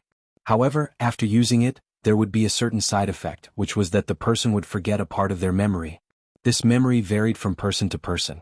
The shortest would be 1 day and the longest would be 4 to 5 days. Therefore they would not remember being hypnotized at all. Lin Yi planned on using the same method on the foreigner, making them forget what happened recently. That way he'd be able to take the box of dollars without anyone noticing. As for these two, Lin Yi planned on handing them over to Qin Yutian for him, Yang Huijuan and Ling Shan to work together. After all, capturing so many drugs was a huge achievement. Lin Yi didn't mind letting these two use their full potential. It'd be a waste to just kill them. What's your name? What do you do? What organization do you belong to? Lin Yi asked. I'm Tu Lang, Bald Wolf in the underworld. I'm in charge of the drug trade for Red Conches. Bald Wolf said. Where's the headquarters of Red Conches? How many people are there? Who's the boss? What's his relationship with the Fire Wolves? Lin Yi asked. The headquarters of Red Conches is overseas. I don't know where it is. The one in China is just a branch, Bald Wolf said. Bald Wolf said, the Red Conch branch is in Qingrun City. The first master is dead and the second master has been arrested. Currently the third master is in charge. I don't know the third master's name because everyone calls him third master. Our Red Conches and the Fire Wolves are brother gangs. We help each other but I don't know the details. Lin Yi was surprised by Bald Wolf's words. He didn't expect Red Conch's headquarters to be overseas. He didn't even know where it was. The one in China was just a branch. According to what he said, the big boss that Feng Tianlong killed was just a person in charge of Red Conch's branch. Red Conch's had a lot of resources. Is there a cultivator guarding the Red Conch? What's the highest level? Lin Yi asked. The third boss is a practitioner himself. He's at the peak of the late phase of the mystic class. Other than him, there's only one master at the early phase of the golden class. Bald Wolf said. Red Conch's business is with House Yu. All the masters are from House Yu. Chapter 1923. Lin Yi nodded. It seemed like this Red Conch's wasn't that strong. The strongest was only a mystic class. Of course, this was only the strength of the branch. No one knew how strong the headquarters was. But Lin Yi didn't suspect that he was lying.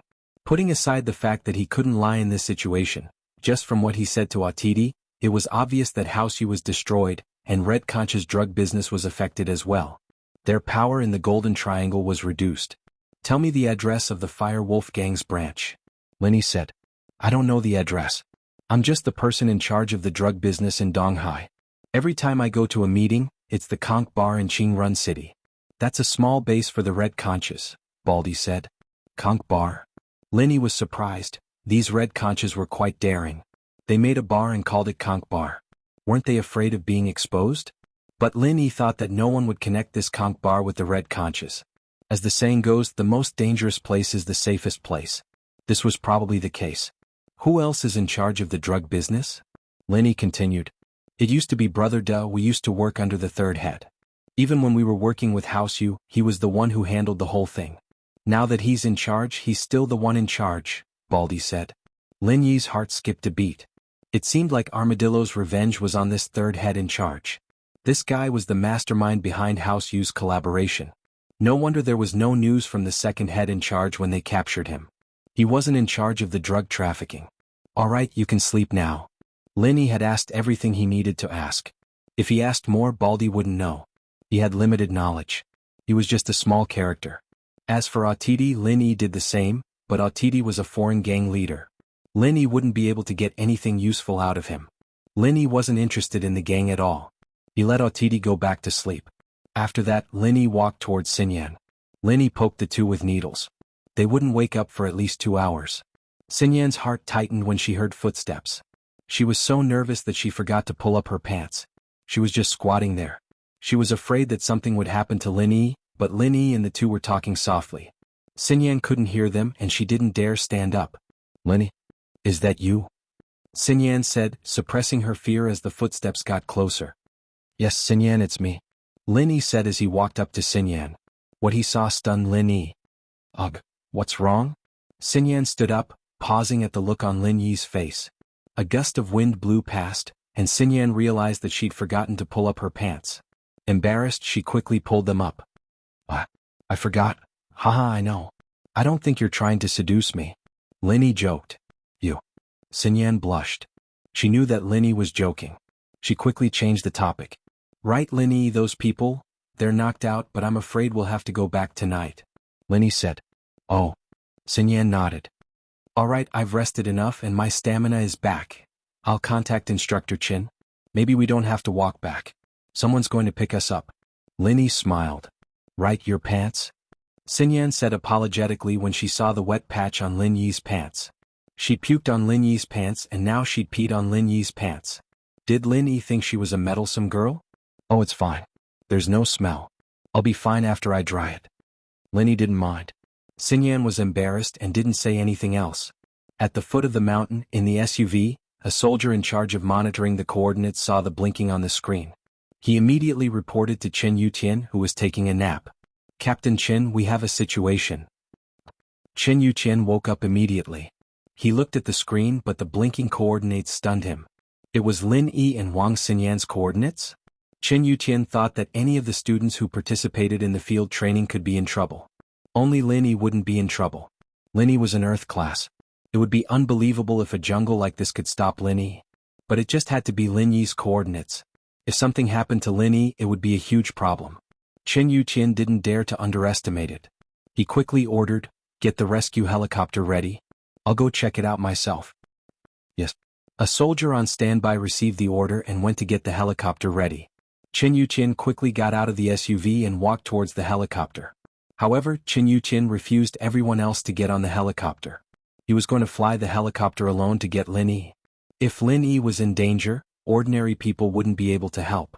Chen Yutian was the strongest here, and it was the safest for him to go alone. Although it was useless for him to go if it was something even Lin Yi couldn't handle, since Lin Yi sent out the signal, it meant that Lin Yi should be fine.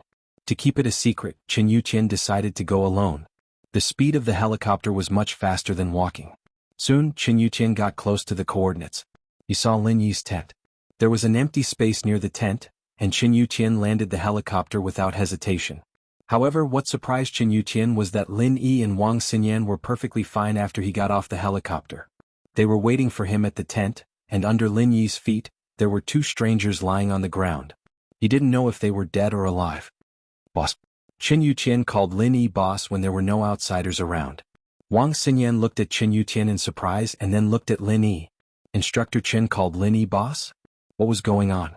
Although she was confused, she didn't ask. Yutian, there are two drug dealers here. They were trading and I caught them. Lin Yi pointed at the two people on the ground. Chapter 1936, Back to School. What? Drug dealers? Chen Yutian's eyes widened in shock. He quickly ran over. Boss, what's going on? Why are there drug dealers here? It's like this. Lin Yi said and told Chen Yutian about the drug dealers. Of course, he left out the part about Wang Xinyan going to the washroom. I used silver needles to deal with these two people and I asked around about the people behind them. They are from the Red Conch organization, but they will have temporary amnesia. Perhaps they won't remember the trade. Chen Yutian nodded. He knew about Lin Yi's methods, and he knew why Lin Yi wanted to know about the Red Conch organization. He didn't ask much. Temporary amnesia didn't matter as long as these two were drug dealers. The details of the trade weren't important. This is the box of drugs, right? Chen Yutian looked at the suitcase on the ground and asked. Yes, you can bring him back, but he'll be working on this case with Huaijuan and Lingshan. They've just come to Donghai and solved this case. They're pretty stable now. Lin Yi said to Yutian. No problem. Chen Yutian nodded. He didn't even ask if there was cash. From Yutian's point of view, the drug dealers would transfer money over the phone. Even if there was cash, he wouldn't ask if it was taken away by Lin Yi. Boss, why don't you and Sisin-La Xinyan take the helicopter back? Your mission is considered complete and you caught two drug dealers. If it wasn't for you not wanting to be famous, you could get a lot of points for this contribution. So you guys are the first to complete the mission. Okay, I want to go back too. Lin Yi nodded. Xinyan found it very weird that Instructor Chen was calling her sis-in-law, but she didn't go out of her way to correct him. Her relationship with Lin Yi was getting more and more beyond friendship. Lin Yi packed up quickly and Chen Yutian came over to help him take down the tent. The two drug dealers were thrown into the car, and the helicopter started flying down the mountain. No one objected to the fact that Lin Yi and Xinyan took the first place. They all knew that Lin Yi's contribution alone was worth more than the first place's points, but Lin Yi kept a low profile and didn't want to announce it. Chen Yutian called Huaijuan and told him to bring the two drug dealers back. Usually, the border guards would hand the drug dealers over to the local police for trial. Huaijuan was speechless when he heard that Lin Yi caught 2 drug dealers on the way up the mountain, but he was grateful that Lin Yi wanted him and Lingshan to do something. He drove over the night and brought the 2 drug dealers away. As for the aftermath, Lin Yi and Yu Tian didn't have to worry about it. Huaijuan felt weird when he brought the drug dealers away. Lin Yi was too amazing. He just talked to him about the drug dealers and the red conch a few days ago, and he brought the drug dealers back just like that? Lingshan said that as long as the case was handed to Lin Yi, there would be no case that couldn't be solved. Huaijuan was convinced that it was true. Huaijuan knew that Lin Yi was amazing, but he didn't expect him to be this amazing. Finding an enemy in the forest and finding a criminal in the city were 2 different things, and the methods of investigation were different as well. But for Lin Yi it was the same. It was still early, and Yu Qin called for an off-road vehicle for Lin Yi and Xinyan to get in and rest. The car was spacious and sleeping was no problem after putting down the seats. But Lin Yi's first thought was to have sex in the car. Xinyan thought of it as well, but she didn't say anything. She knew her relationship with Lin Yi very well, and although they did flirt a lot, they were actually innocent. Because of the drug dealers on the mountain, the following faculties cancelled the field training, and moved on to the next step, the military boxing competition. After the military training, everyone returned to school, and the freshman party was about to begin. The freshmen's first semester wasn't very stressful. There were no specialized classes and most of the time was filled with activities. Military training, freshman party, student council election, extracurricular club registration, sports day, art festival, and so on. The freshman party of the medicine faculty was a big problem every year. The programs at the gala were generally produced by majors, not by classes. Therefore, a major usually had at least 5 classes. At the very least, they could come up with a program. However, the pharmaceutical department only had 1 class, and the number of people in that class was very small. If they had to come up with a program, this problem would fall on the shoulders of every class monitor. Bai Weituo even made a bet with Zhang Duopan. Whoever got the highest score in the freshman party would be able to pursue He Meiyue, and whoever got the lowest score would be automatically eliminated. Big brother Lin Xiaodao Xingji, can you help me think of a way? As soon as the military training ended and they returned to the dormitory, Bai Weituo was anxious. He hadn't thought about it before, but when it really came, he realized how difficult it was to organize a program. You sing well, go and sing a solo. Song Xiaodao said helplessly, we don't have artistic cells. Asking us to help you think of a way is equivalent to harming you. Solo? Bai Weituo shook his head. Although his singing was very good, it wasn't particularly outstanding. If it was in a party with fewer people, such as a junior high school art festival, it was still possible to get a place. But on a university campus where there were many talented people, a solo had no special characteristics, and it was very difficult to get a place. Moreover, Bai Weituo also knew that in the school in the past freshman parties, it was usually a group program that won a place, not an individual program. As a freshman, being able to unite the group was a real ability, and individual ability was nothing. Then let's sing a duet. If you can sing, then sing. If you can't sing, then just harmonize or lip sync. Ah, anyone can do it, Lin Yi said. Bai Weituo was stunned, but really Lin Yi's move was a good one. This was because Bai Weituo had also seen some celebrity concerts. The celebrity was the main host in the front, and there was a choir at the back to help harmonize or sing a small part. If he was the main singer and then let the students in the class go up to harmonize, this could be considered a group program. Thinking of this, Bai Weituo's eyes lit up. Then let's do it this way. I'll go back and talk to the students. Chapter 1924. Yeah, go get ready, I'll be heading out for a bit. Lin Yi received a text from the miss saying that Faubert was coming over. Alright Lin bro, go do what you need to do, Bai Weituo said as he prepared to contact his classmates. As Bai Weituo spoke, he was ready to contact his classmates. Everyone was in the same dormitory building and it was also on the same floor. It was very convenient to contact them. Lin Yi left the dorm and went to the car park. The miss and Shu weren't there yet, but he was surprised to see Xinyan there. Xinyan had changed back into her old clothes, and Lin Yi was still in his camouflage uniform. Xinyan was a little surprised, but then she remembered that she had spit on Lin Yi's pants. People might misunderstand if word got out. But wasn't there still her pee on his clothes? Xinyan's face reddened at the thought. Xinyan, what's wrong? Lin Yi was a little puzzled. Why was this girl blushing when she saw him? She wasn't this shy even when they were sleeping in the same bed. And nothing, I need to go out and buy some stuff. Xinyan didn't hide anything in front of Lin Yi. She took out a car key and walked up to one of the cars. It was the same one she'd driven on the business street. Lin Yi had seen it before. Book Ocean Pavilion Net. Buy stuff? Lin Yi blinked. Was she going to buy stuff for the ladies? Why else would she blush? But Lin Yi didn't ask. Are you going to the supermarket? Supermarket? Xinyan shook her head. No, I need to go to the hospital. I'm cold all over. I think I'm going to catch a cold. Xinyan didn't wear much during the military training, but she managed to persevere. She didn't expect to catch a cold when she got back to school. She wanted to go to the hospital as soon as possible. She didn't want to get sick right after school started. Cold? Lin Yi said, then you don't have to go. I'll help you take a look. Lin Yi was a doctor after all. Treating minor illnesses like this was a piece of cake for him. Wang Xinyan was his friend, so he didn't mind helping her out. As for the others, Lin Yi wouldn't be so kind. Yes, you're a doctor. Xinyan suddenly remembered that Lin Yi was a doctor. Back in the business district, Lin Yi had quickly healed that fainted old man and helped her out. Moreover, when he was on the way to the military training, he got carsick and vomited, but Lin Yi quickly cured him. Go to your car. Lin Yi knew that the Miss and Shu would be here soon, and it wouldn't be good if Xinyan got in the car. It would be better for him to get treated in Xinyan's car. Book C Pavilion, Net. Okay. Xinyan nodded without hesitation. The two got into Xinyan's car, but this scene was witnessed by the Miss and Shu, who were walking over from not too far away. Yao, the school forum said that Wang Xinyan and Shield Bro had sex on the roof. It's so cool, but shouldn't we do some damage? Yushu said. Meng Yao, on the other hand, had a dark expression on her face. The school's BBS seemed to be telling the truth, and not only that, it said that Lin Yi and Wang Xinyan had sex in the gutter behind the barracks, and that Lin Yi had put his hand under Xinyan's shirt on the way to military training, and that Xinyan had even helped him do it with her mouth. But these were all hearsay and there was no proof. Meng Yao would rather believe these rumors because she didn't think that Lin Yi was such a perverted person.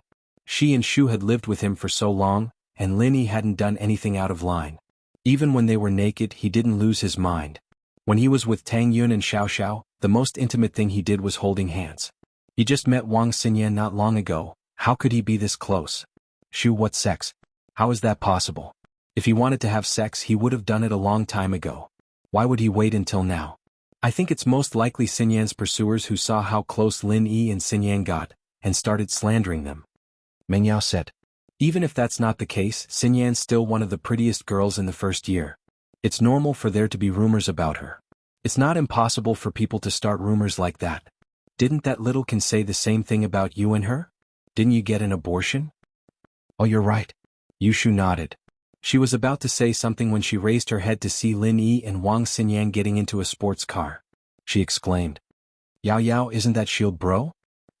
Meng Yao's face turned green. She was just defending Lin Yi, and Lin Yi got into someone else's car. How could she accept this? But Meng Yao still said, maybe they're going to get something or take a break. Oh, I'll send Detective Holmes to investigate then. With that, Yushu ran over to the scene. Xinyan's sports car had a film around it, so if you didn't lie down in front of it, you wouldn't be able to see what was going on inside. Xinyan, on the other hand, was too shy to take off her clothes in front of Lin Yi, so Lin Yi had no choice but to start massaging her under her clothes. Xinyan couldn't help but moan in comfort.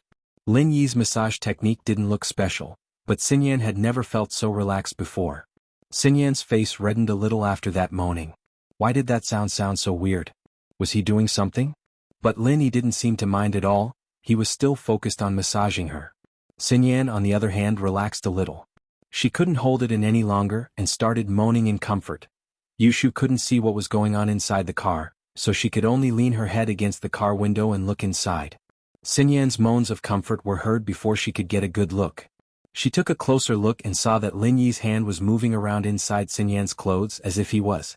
Yushu was a little taken aback. Since when did Shield Bro get this good? She definitely let him touch her when she got back. Lin Yi was so focused on massaging Xinyan that he didn't even notice the person lying on the car's side.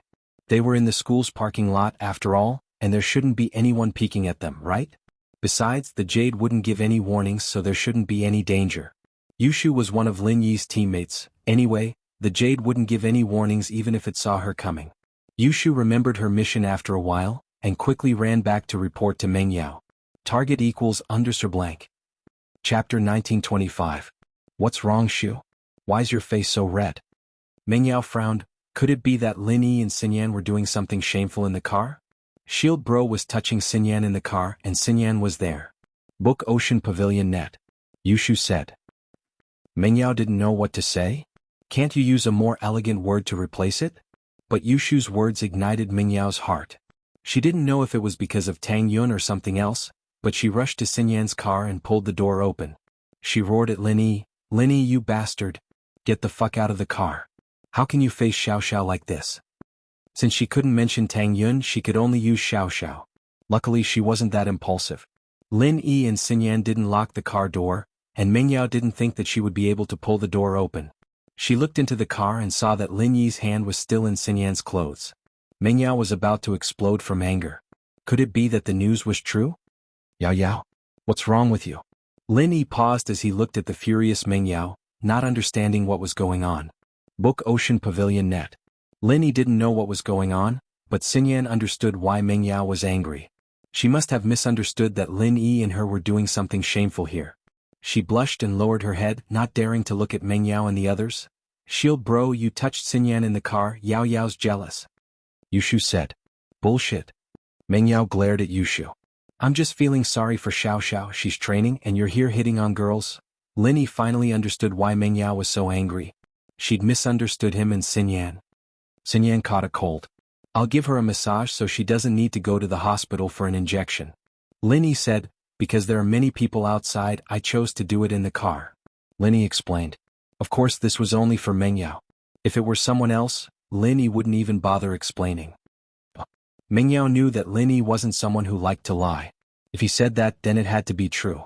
He'd admitted it when he brought Tang Yun and Xiao Xiao back, and it didn't matter if Mengyao wanted it or not. Lin Yi had done it and he wouldn't hide anything. So Lin Yi and Xinyan were probably misunderstood by her. With that thought, Mengyao calmed down and looked at Xinyan. She realized that although Lin Yi's hand was inside Xinyan's shirt, it was on her back. Xinyan's bra was still on her body, and there were no signs of her pants being taken off or undone. It seemed like Lin Yi was really treating Xinyan. "I'm sorry. I misunderstood you guys, I was just worried about Xiao Xiao. I'm sorry." Book Ocean Pavilion. Mengyao was a little awkward. It'd be fine if it was just Lin Yi, but the problem was that she'd misunderstood Xinyan as well. The two of them weren't familiar with each other, and it wasn't right for them to make such a big mistake. Wang Xinyan didn't think that Mengyao would apologize immediately after realizing her wrongdoing. This was out of her expectations. Although there was nothing going on between her and Lin Yi, letting a boy massage her body was a very ambiguous thing to do. She felt a little guilty. Xinyan would have never imagined letting a boy touch her body before, but it was so natural now that she was with Lin Yi. She felt like she was having an affair, as if she was a girl who didn't have any self-respect, and letting a boy touch her like that. Not only did she not feel conflicted, but it actually felt good. Xinyan knew that it was because of Lin Yi's skill in massaging, but it also proved that she didn't mind Lin Yi doing it. Even if Mengyao were to scold her, Xinyan wouldn't say a word. "It's nothing. I know Xiao Xiao too. I'm just good friends with Lin Yi," Xinyan explained subconsciously. "And if that's the case, you guys can continue." Although Mengyao felt that Lin Yi touching Xinyan's body was inappropriate, she didn't stop him when she thought that Lin Yi was treating a patient. After all, when she was poisoned, she took off her clothes and let Lin Yi treat her, and what was even more embarrassing was that she peed on Lin Yi's face. She and Lin Yi were even worse, but weren't she and Lin Yi friends? What Mengyao didn't know was that Xinyan had already let Lin Yi see her naked, and that she peed on Lin Yi as well. Who knew what she would think if she knew? "Oh Shield Bro, I got a cold too. You should touch Shu later, give her a massage." Yushu was curious why Xinyan felt so good just now, even moaning happily. She wanted to give it a try. "Shu." Mengyao grabbed Shu's ear and pulled her to the side, closing the car door for Lin Yi and Xinyan. Xinyan was a little speechless at Yushu. Wasn't this girl a little too open? How could he say such a thing in public? But she was a girl who dared to love and hate, stronger than she was. Xinyan couldn't help but smile bitterly at the thought of her own life and her engagement. With Mengyao and Yushu outside, Xinyan didn't dare to moan anymore. She bit her lips and endured the pleasure, continuing to enjoy Lin Yi's massage. She didn't know why, but Xinyan felt a little excited. Was it because Mengyao and Yushu were standing outside the car? Ah. Xinyan's mind wandered and she couldn't keep her mouth shut. She didn't want to hold it in anymore though. Once was the same thing, twice wasn't much. She'd get used to it after the third time. Because they were close, Xinyan's moans traveled into Mengyao and Yushu's ears. "Yao Yao, listen, that fox Wang seems to be having a good time. Yushu said. Don't give people random nicknames. Meng Yao frowned.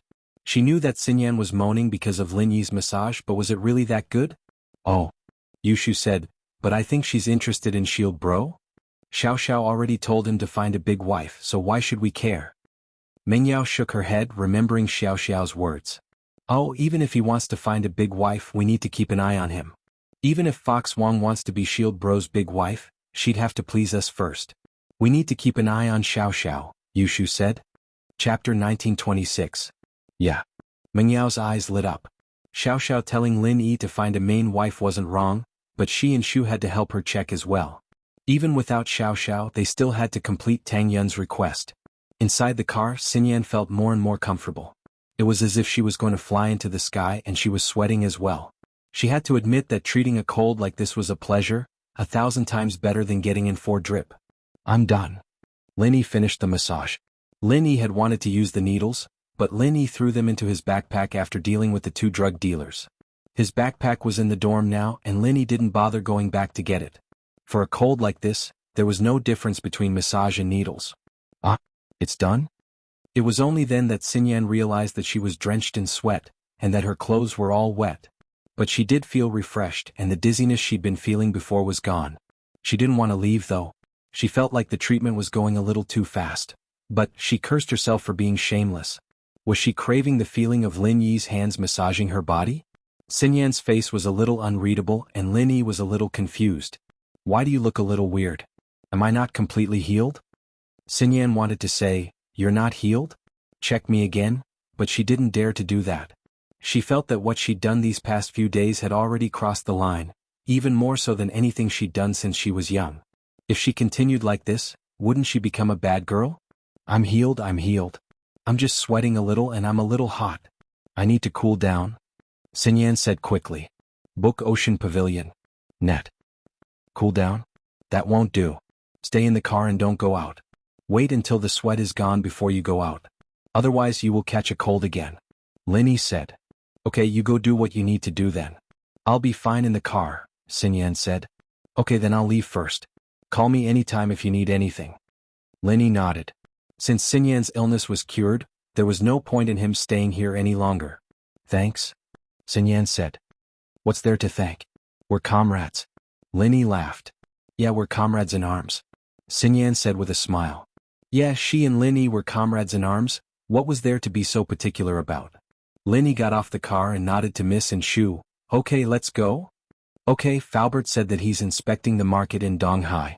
Dad wants to expand his business here so that Pengjian Industries can grow and see us more often, Meng Yao said. Faubert said that we'll call him when we get home and he'll come over. Then let's go back and wait for him now. Right, did you tell Grandma, son? Let her prepare some food and we'll eat at home tonight, Lin Yi said. I already told Grandma, son, and she's probably preparing it already, Meng Yao said. Right, Lin Yi, why are you still wearing the uniform from the military training? Oh, the previous set of clothes was dirty and I didn't have time to wash it, so I didn't change it, Lin Yi said. Meng Yao nodded and didn't say anything. The 3 got in the car and Lin Yi drove back to the Shuashang district. As expected, when they got back to the villa, Grandma's son was busy in the kitchen. The fragrance from the kitchen made people salivate. Grandma's son is really good, her cooking is even better than those chefs in the hotels. Meng Yao felt that it was really a happy thing to have Grandma's son as a housekeeper here. Lin Yi nodded. Lin Yi was also very confused about this. Grandma's son was a scavenger, how could she have such cooking skills? This was really a strange thing. But the most important thing was that Grandma's son's memory of the past was a little blurry. She couldn't remember the past, so Lin Yi knew nothing about her background. But one thing was certain. From all the signs, Grandma's son should be a person with a story, but for some reason she lost her memory. Although she lost her memory, she didn't lose her cooking skills. It was probably an instinct. Of course, Lin Yi didn't deliberately ask about Grandma's son's past, nor did he try to help her recover her memory. Everyone had their own secrets and difficulties and he didn't want to delve into it. What if it was a memory that Grandma's son didn't want to remember? Shaking his head, Lin Yi called Faubert. Little Yi, have you gone back? Faubert's voice came from the other side of the phone. Faubert, we're back. We're in the villa in the Shuashang district. Lin Yi said, where are you? I looked at the location of a few buildings that are being sold and took some pictures. I'm going to discuss with Mr. Chu to see if it's a suitable place to set up a branch company in Donghai City. Faubert said, it's almost done now. I'll go over now. And you can go to the villa area in the Shueshang district. My jeep is parked outside the villa. It's that one, Linny said. Okay, I'll go over now, Faubert said. After hanging up the phone, Grandma's son came out with a plate of spicy chicken and placed it on the table. It was really delicious. It made people salivate at first glance. Mr. Lin, Miss Chu, when will the guests arrive? There are also a few hot dishes. It's better to eat them while they're hot. Grandma's son asked. They'll be here soon. They're not guests. They're all family. It's the housekeeper from Songshan City. Grandma's son, I told you before, Linny said. Ah. Grandma's son heard that it was Faubert. She suddenly blushed. She didn't know what to do. Just like that? From her point of view, Linny just said it casually last time. She would forget about it after a few days. She didn't expect Lin Yi to bring it up again. Grandma's son didn't know what to do. She wasn't ready yet. It's just a meeting. There's no other meaning. Get to know each other first. You're both housekeepers. You need to get to know each other. Linny said. Yeah, Grandma Sunday Faubert is actually a very good person. Meng Yao also added. In fact, if Faubert and Grandma Sun could be together, it would be a good thing. Not only would Faubert not be lonely, but Grandma Sun would also have a companion. Plus they were all family. There wouldn't be any problems. Chapter 1927. Shuhai Pavilion. Meng Yao didn't want to see Faubert stay single with her dad. Her dad's situation was different from Faubert's. Her dad left because her mom left, but Faubert's wife and daughter both died. How pitiful. I'll continue preparing.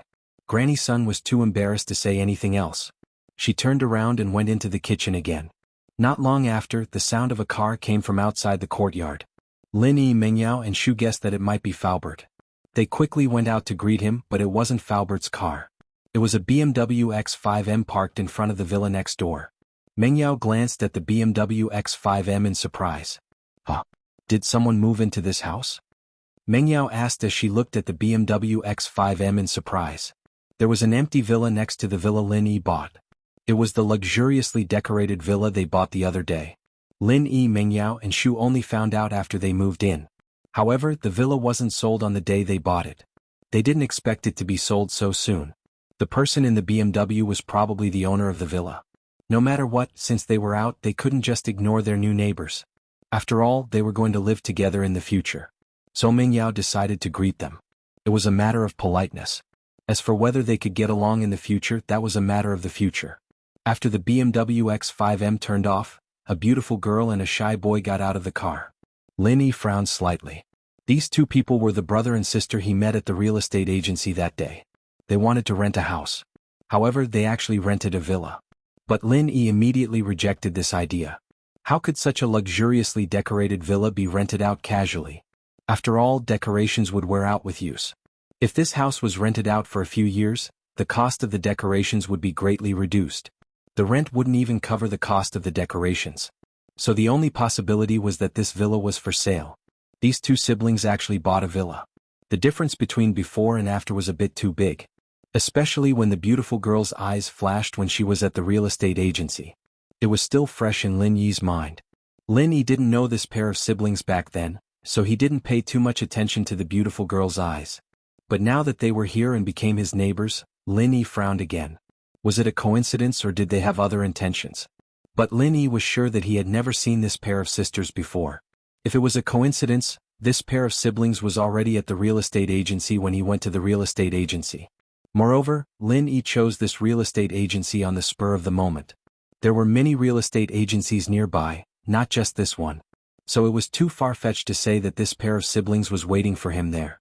But if it wasn't a coincidence, what did they mean by buying a villa next to his house?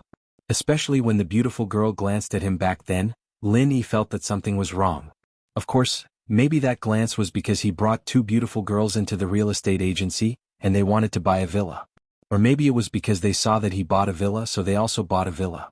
They were a pair of rich siblings. In order to keep a low profile, they chose to rent a house. But when they saw their classmate buying a villa, they didn't care anymore. Similarly, they also bought a villa. This was the most reasonable explanation. The girls seemed to have noticed that someone was looking at them and looked over at Lin Yi, Meng Yao and Yushu. She was a little surprised to see Lin Yi, Mengyao and Yushu, but she nodded at them and walked over. When the beautiful girl bought the villa, she only wanted to buy a villa that was closer to her house. She definitely didn't expect these two villas to be neighbors.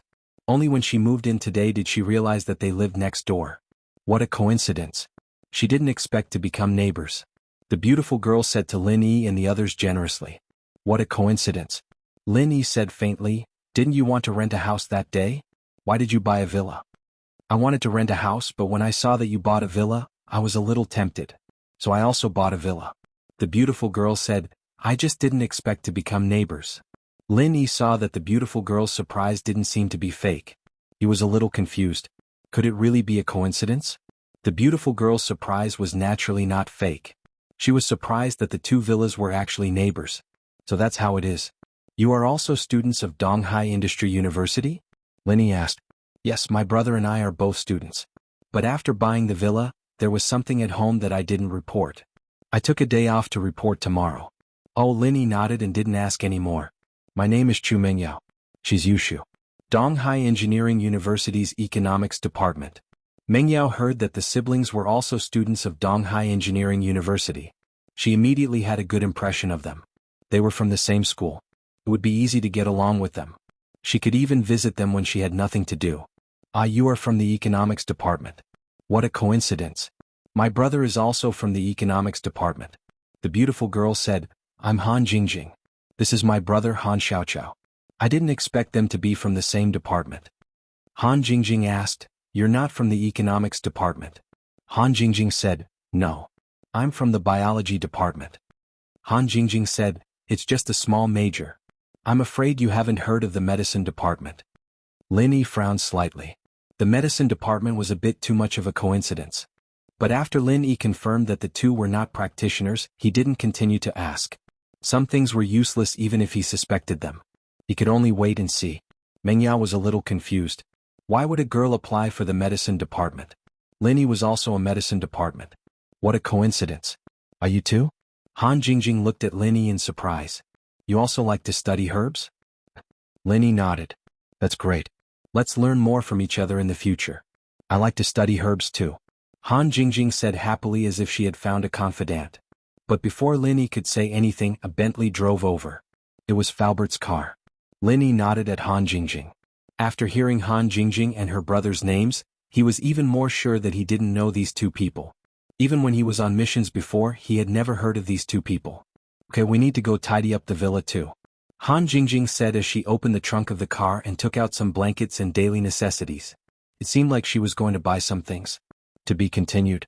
If you like this work, you are welcome to vote for me. Your support is my biggest motivation. Target equals undercommit. Chapter 1928. This was one of the weakest points on the human body, and hitting it would cause a person to faint or even die. What Chi-Chi wanted to do was to hit it in one hit. Peng. A dull sound rang out and Chi-Chi actually hit Naipeo's neck. Chi-Chi didn't dare stay long after the hit, and quickly retreated to the side. On the other side, Yu Bing wanted to keep the Zhuang brothers busy, but he realized that they didn't seem to have any intentions of doing anything. Evidently they were very confident in Naipeo. But in Lin Yi's eyes, there was a flash of worry. After Chi-Chi hit Naipeo, he didn't seem to be affected at all, as if he wasn't affected at all. In the next moment, Lin Yi suddenly felt a strong wave of qi coming from his palms, rushing into his body and sending him flying. Lin Yi's body landed heavily on the ground, his organs churning, and he couldn't help but spit out a mouthful of blood. But as bad as it looked, his injuries weren't that serious. He'd used Naipeo's qi to fly out the moment he sensed that something was amiss. Otherwise, he'd be even more injured if he'd taken the attack head-on. You're not afraid of physical practitioners? Lin Yi wiped the blood from his mouth as he stood up from the snow, sighing. It seemed like his first plan had failed. Naipeo wasn't afraid of physical practitioners at all. You think I only know how to absorb qi from spiritual practitioners? Idiot. Naipeo looked at Lin Yi as if he was looking at an idiot. No wonder you came looking for trouble with me so confidently. You thought you had a trump card to deal with me? You must have eaten too many stupid pills. Who told you that physical practitioners could deal with me? If I were to be defeated by a mere physical practitioner, then I wouldn't even need to show my face anymore. I've underestimated you. Lin Yi said with a self-mocking smile. Ah.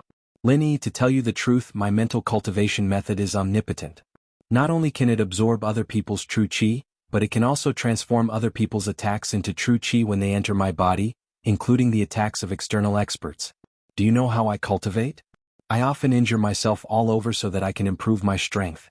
Plus, even poisons don't work on me, I can convert them all into qi. Naipeo said proudly, you haven't learned how to convert energy, have you? All kinds of energy could be converted into each other. Haha, let me tell you, in front of me you are simply too weak. If I were in a novel, I would be the main character with a halo and a golden finger, while you are just a supporting character for me to trample on. Wow. Lin Yi was shocked, not because Naipeo wasn't afraid of physical practitioners, but because Naipeo's practitioners' arts were very similar to his own art of dragon mastery. Both of them were omnipotent energy conversion arts. The only difference was that Lin Yi's arts could convert the energy in the jade space into other types of energy, but Naipeo's was the opposite. He could convert all the energy in the outside world into his own true qi. Between the two there was actually a similar effect. Lin Yi didn't think that Naipeo would have this kind of luck, training in such a strong practitioner's arts. Your practitioner's arts are very strong, both physical and spiritual? So you're saying that even if I don't touch you and attack you with weapons, you can still convert my true qi for your own use? Lin Yi asked. Of course. Naipeo laughed. Today I'll let you know the truth before you die. I'll tell you the truth, I'm invincible under Earth class, the number 1 under Earth class. Unless it's an early Earth class physical or spiritual master, they're nothing in front of me. It seems like Pinliang didn't choose the wrong follower after all, you're very strong. Lin Yi smiled bitterly, finding a physical practitioner to deal with you was my first plan, but it seems like it's useless now. Instead of directly touching your body, I will use my weapon to attack you. This is my second plan, but it seems that it has failed again. My third plan was to use poison, but you're not even afraid of poison. You really are invincible. It seems like all 3 of my plans have failed. Haha, I told you, I'm the main character of this story, what are you? You're just an ant trying to deal with me with a few useless plans? Are you dreaming? Naipeo heard Lin Yi admit defeat and was very pleased. But today I won't kill you, I'll make sure you lose all your strength again. I'm keeping you alive so that Liang Bro can kill you with his own hands. Hearing that all 3 of Lin Yi's plans had failed, Yu Bing and Chi-Chi's faces turned nervous and disappointed. This Zhang Naipeo was too strong, wasn't he? It was beyond their imaginations. Lin Yi's 3 plans were all useless against him. Is that so? But I've always felt like I'm the main character, right? Lin Yi suddenly spoke as he reached out with his right palm, slapping towards Naipeo, his qi bursting out of his body as he channeled his practitioner's arts. You're still trying to act cool in front of me? Naipeo didn't expect Lin Yi to initiate an attack at this point. He even channeled his practitioner's arts. Wasn't he looking to die? Naipeo smiled coldly as he raised his right hand, ready to receive Lin Yi's palm and suck all the qi out of his body. Since you want to be the main character so much, I'll let you be the main character today, but only for 1 chapter. I'll let you have more screen time and die a horrible death. Bang. As he spoke, Lin Yi and Naipeo's palms collided, but the next moment, Naipeo realized that Lin Yi had stopped channeling his practitioner's arts. There was no qi on his palm again. Ichem? What are you doing? Naipeo paused as he prepared to use his qi to send Lin Yi flying again. But then Lin Yi's qi surged towards him like a tsunami. Naipeo paused but started laughing. Haha, I get it. You want to attack me when I'm not channeling my wasp absorption arts, right? So what if I am? Lin Yi asked. Chapter 1929. Date: October 20th. Chapter 1941. Falbert's wife Lin Yi glanced at the BMW's license plate and model. It was the latest American model this year. It hadn't been released in the country yet, so it had to have been imported not too long ago. The license plate too was the latest from East Box. It was obvious that it was a new car. He couldn't tell who the siblings were from the car. However, to be able to afford a villa and an X5M, this pair of siblings must be very rich. Yao Yao Shu. Falbert got out of the car and smiled when he saw Lin Yi and the others. He hadn't seen them for half a month. Falbert heard that the military training was over, so he rushed over. Falbert, you've been quite energetic recently. It seems like everything in Songshan is going well. Lin Yi smiled. Falbert was no longer depressed. He looked refreshed and energetic. Yeah, Pengzhan Industries is on the right track and Mr. Chu has changed his business philosophy. Perhaps Pengzhan Industries will welcome a rapid growth. Falbert said, but it's all thanks to E. Because Uncle Fu also saw that there were neighbors moving things over there, he didn't say much and didn't say much. Faubert, the food is ready and the people are ready. We're just waiting for you. Mengyao looked at Faubert mischievously. The people are ready as well? Faubert paused and remembered what Linny said before. He shook his head helplessly. I'm already so old. I don't have those kinds of thoughts anymore. Thank you for your kindness. I've thought about it carefully. I still can't forget my wife, so... Although Faubert didn't finish his sentence, Lin Yi and the others understood what Faubert meant. He didn't want to remarry yet, so it was better to let it go for now. Alright, let's just get to know each other as normal friends. You're the housekeeper of Songshan, and Grandma's son is the housekeeper of Donghan. You'll have more chances to communicate with each other in the future, Lin Yi said. Okay, even if you didn't mention it, I have long wanted to visit this Miss Sunday. Thank her for taking you in, Faubert said. As they spoke, the four of them walked into the villa. Grandma's son had just placed the last hot dish on the table. Seeing that they had arrived, she immediately greeted them warmly. Mr. Lin, Miss Chu, the guests are here? Dinner is ready. When Faubert heard Grandma's son's words, the smile on his face froze. He raised his head in disbelief and looked at Grandma Sunday. At that moment, it was as if he had been struck by lightning. He looked at Grandma's son and was so moved that he couldn't speak.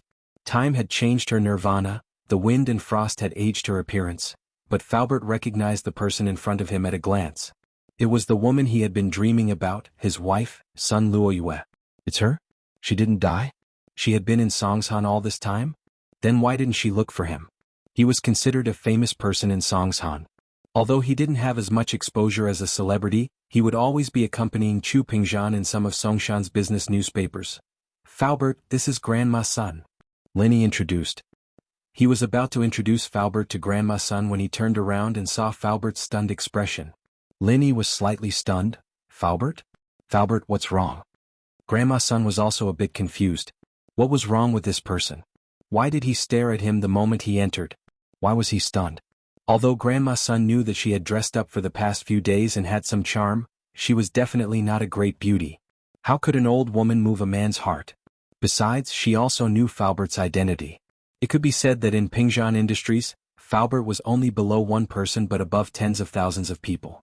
With this kind of identity, what kind of beauty couldn't he find? Why would he like her? So, although Grandma's son heard Lin Yi's matchmaking, she didn't care at all. Since this person didn't like her, then what did this look mean? However, Grandma's son also knew that this person should be closer than her, Lin Yi and Chu Mengyao, so she didn't show any dissatisfaction. However, although Grandma's son was confused, she could feel the deep love in Faubert's eyes. This made Grandma's son feel very strange. Could it be that he fell in love with her at first sight? Luoyu, is that you? Faubert raised his hand nervously. His voice was trembling and his breathing became very rapid. Grandma's son looked at Faubert in confusion. Luoyu? Who was Luoyu? This name seemed a bit familiar. Had she heard of it before? Grandma's son shook her head again. She couldn't remember. Seeing Grandma's son's puzzled gaze, Faubert's heart sank. Although, after so many years, the person in front of him was no longer that young and beautiful girl, but Faubert was sure that she was his wife, Sun Luoyu. This was a feeling of closeness that came from the heart. I'm she. For the first time in many years, Li Fu said his real name, but he didn't care. The people standing around were all his closest people. No one would harm him. Moreover, Lin Yi was the person who saved his life many times. At this moment, Lin Yi also found out that Li Fu's real name was Shi. Li Fu, Shi, it was just two words turned upside down to form a name. Hearing the two words Shi, Grandma's son's face finally showed a slight change, but then Grandma's son's eyes became blank as if she was recalling something, but also seemed inexplicable. After a while, she shook her head and said, I seem to have known you before, but I don't remember anything. You know who I am? At this moment, Lin Yi saw Faubert's expression. He could roughly guess who Grandma's son was to Faubert. He just sighed. This world was sometimes very big and sometimes very small. In the same city for so many years, but there was no interaction. But Grandma's son went with them to the East Sea and they actually met. Life is a drama made up of coincidence and fate. You are Sun Luoyu, my wife. Faubert looked at Grandma's son and said anxiously. Mengyao and Yushu didn't know much about Faubert's background, so they didn't react as fast as Lin Yi. Only at this moment, when Faubert said this, did they look at Faubert and Grandma's son in shock. Grandma's son was Faubert's dead wife? But Grandma's son was fine, so she didn't die. But looking at Grandma's son, she didn't seem to remember anything. Me? Your wife. Grandma Sun's eyes widened in shock. My name is Sun Luoyu? Chapter 1930. Grandma Sun didn't think that Falbert would lie to her, because this kind of trick was used by young men to pick up girls. At their age, wasn't it ridiculous to use this kind of trick? And with Falbert's identity, there was no need for him to make up this kind of lie. // That's right. Falbert nodded and said, there is a mole under your right armpit, and on your left calf, there is a 10-centimeter long scar. Ah. Although Grandma Sun knew that Falbert didn't seem to be lying, but at this time, when she heard Falbert say the characteristics of her body, she was still very surprised. Could it be that what he said was true? Was she really his wife? Naturally, Grandma Sun knew about the mole under her armpit, but she didn't know where the scar on her calf came from. She couldn't remember it at all, but Grandma Sun always wore long clothes and pants, so it was impossible for her to expose these two places. Even Mengyao and Yushu who lived with her didn't know about it, so how could Uncle Fu know? Sure enough, it's really you.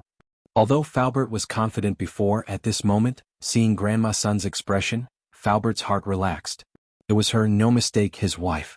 For a moment, Falbert was filled with emotions and tears flowed down his old face.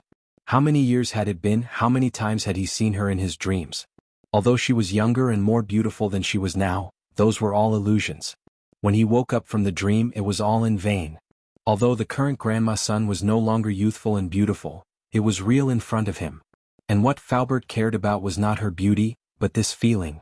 Even if she was disfigured, crippled, or even turned into a vegetable, Falbert would still be by her side until the end of time.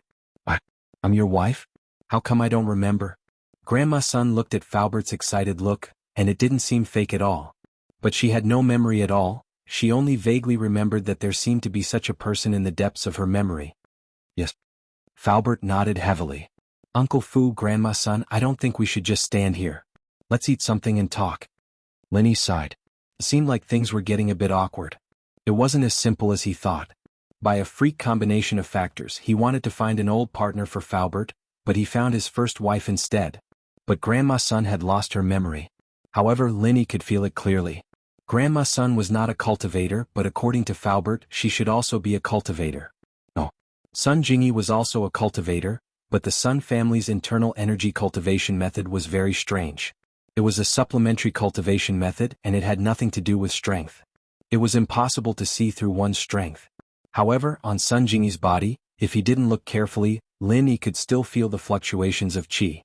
When he was a golden class, this feeling was almost non-existent, but after he reached the mystic class or even the earth class, he could still find some characteristics of a cultivator on Sun Jingyi's body. But these characteristics on Grandma Sunday, not a single one. If it wasn't for Falbert being so sure that this person in front of him was his former wife, Lin Yi couldn't believe it. This person was the Sun family's genius who could help Falbert recover his qi and heal his injuries. Yes. Look at me, I'm so excited. Falbert was a little apologetic. Everyone hasn't eaten yet, right? Let's eat together and talk. Falbert naturally sat together with Grandma Sunday. Mingyao's heart was full of emotions, but Yushu was curiously looking at Falbert and Grandma Sunday. Lin Yi had doubts in his heart, but he didn't ask. After sitting down, Falbert couldn't wait to put a mouthful of food into his mouth, but after eating he said, "Not bad, this is the taste. How many years has it been? I've always missed this taste. Luoyin, I finally see you again." Grandma Sun also saw the deep love and longing in Falbert's eyes, but she really couldn't remember it all. In her memory, although she had a husband and a daughter, she didn't know where they went. Fu. Am I really your wife? What exactly happened to us? Grandma Sun didn't think that Falbert was lying to her. She was just a scavenger before she became Lin Yi and Mingyao's housekeeper. With this identity, she was definitely not good enough for Falbert. Even now, she felt that there was a gap between the two of them. Plus, she was an old woman now, not beautiful at all. Falbert's love came from his heart, and he didn't want anything from her.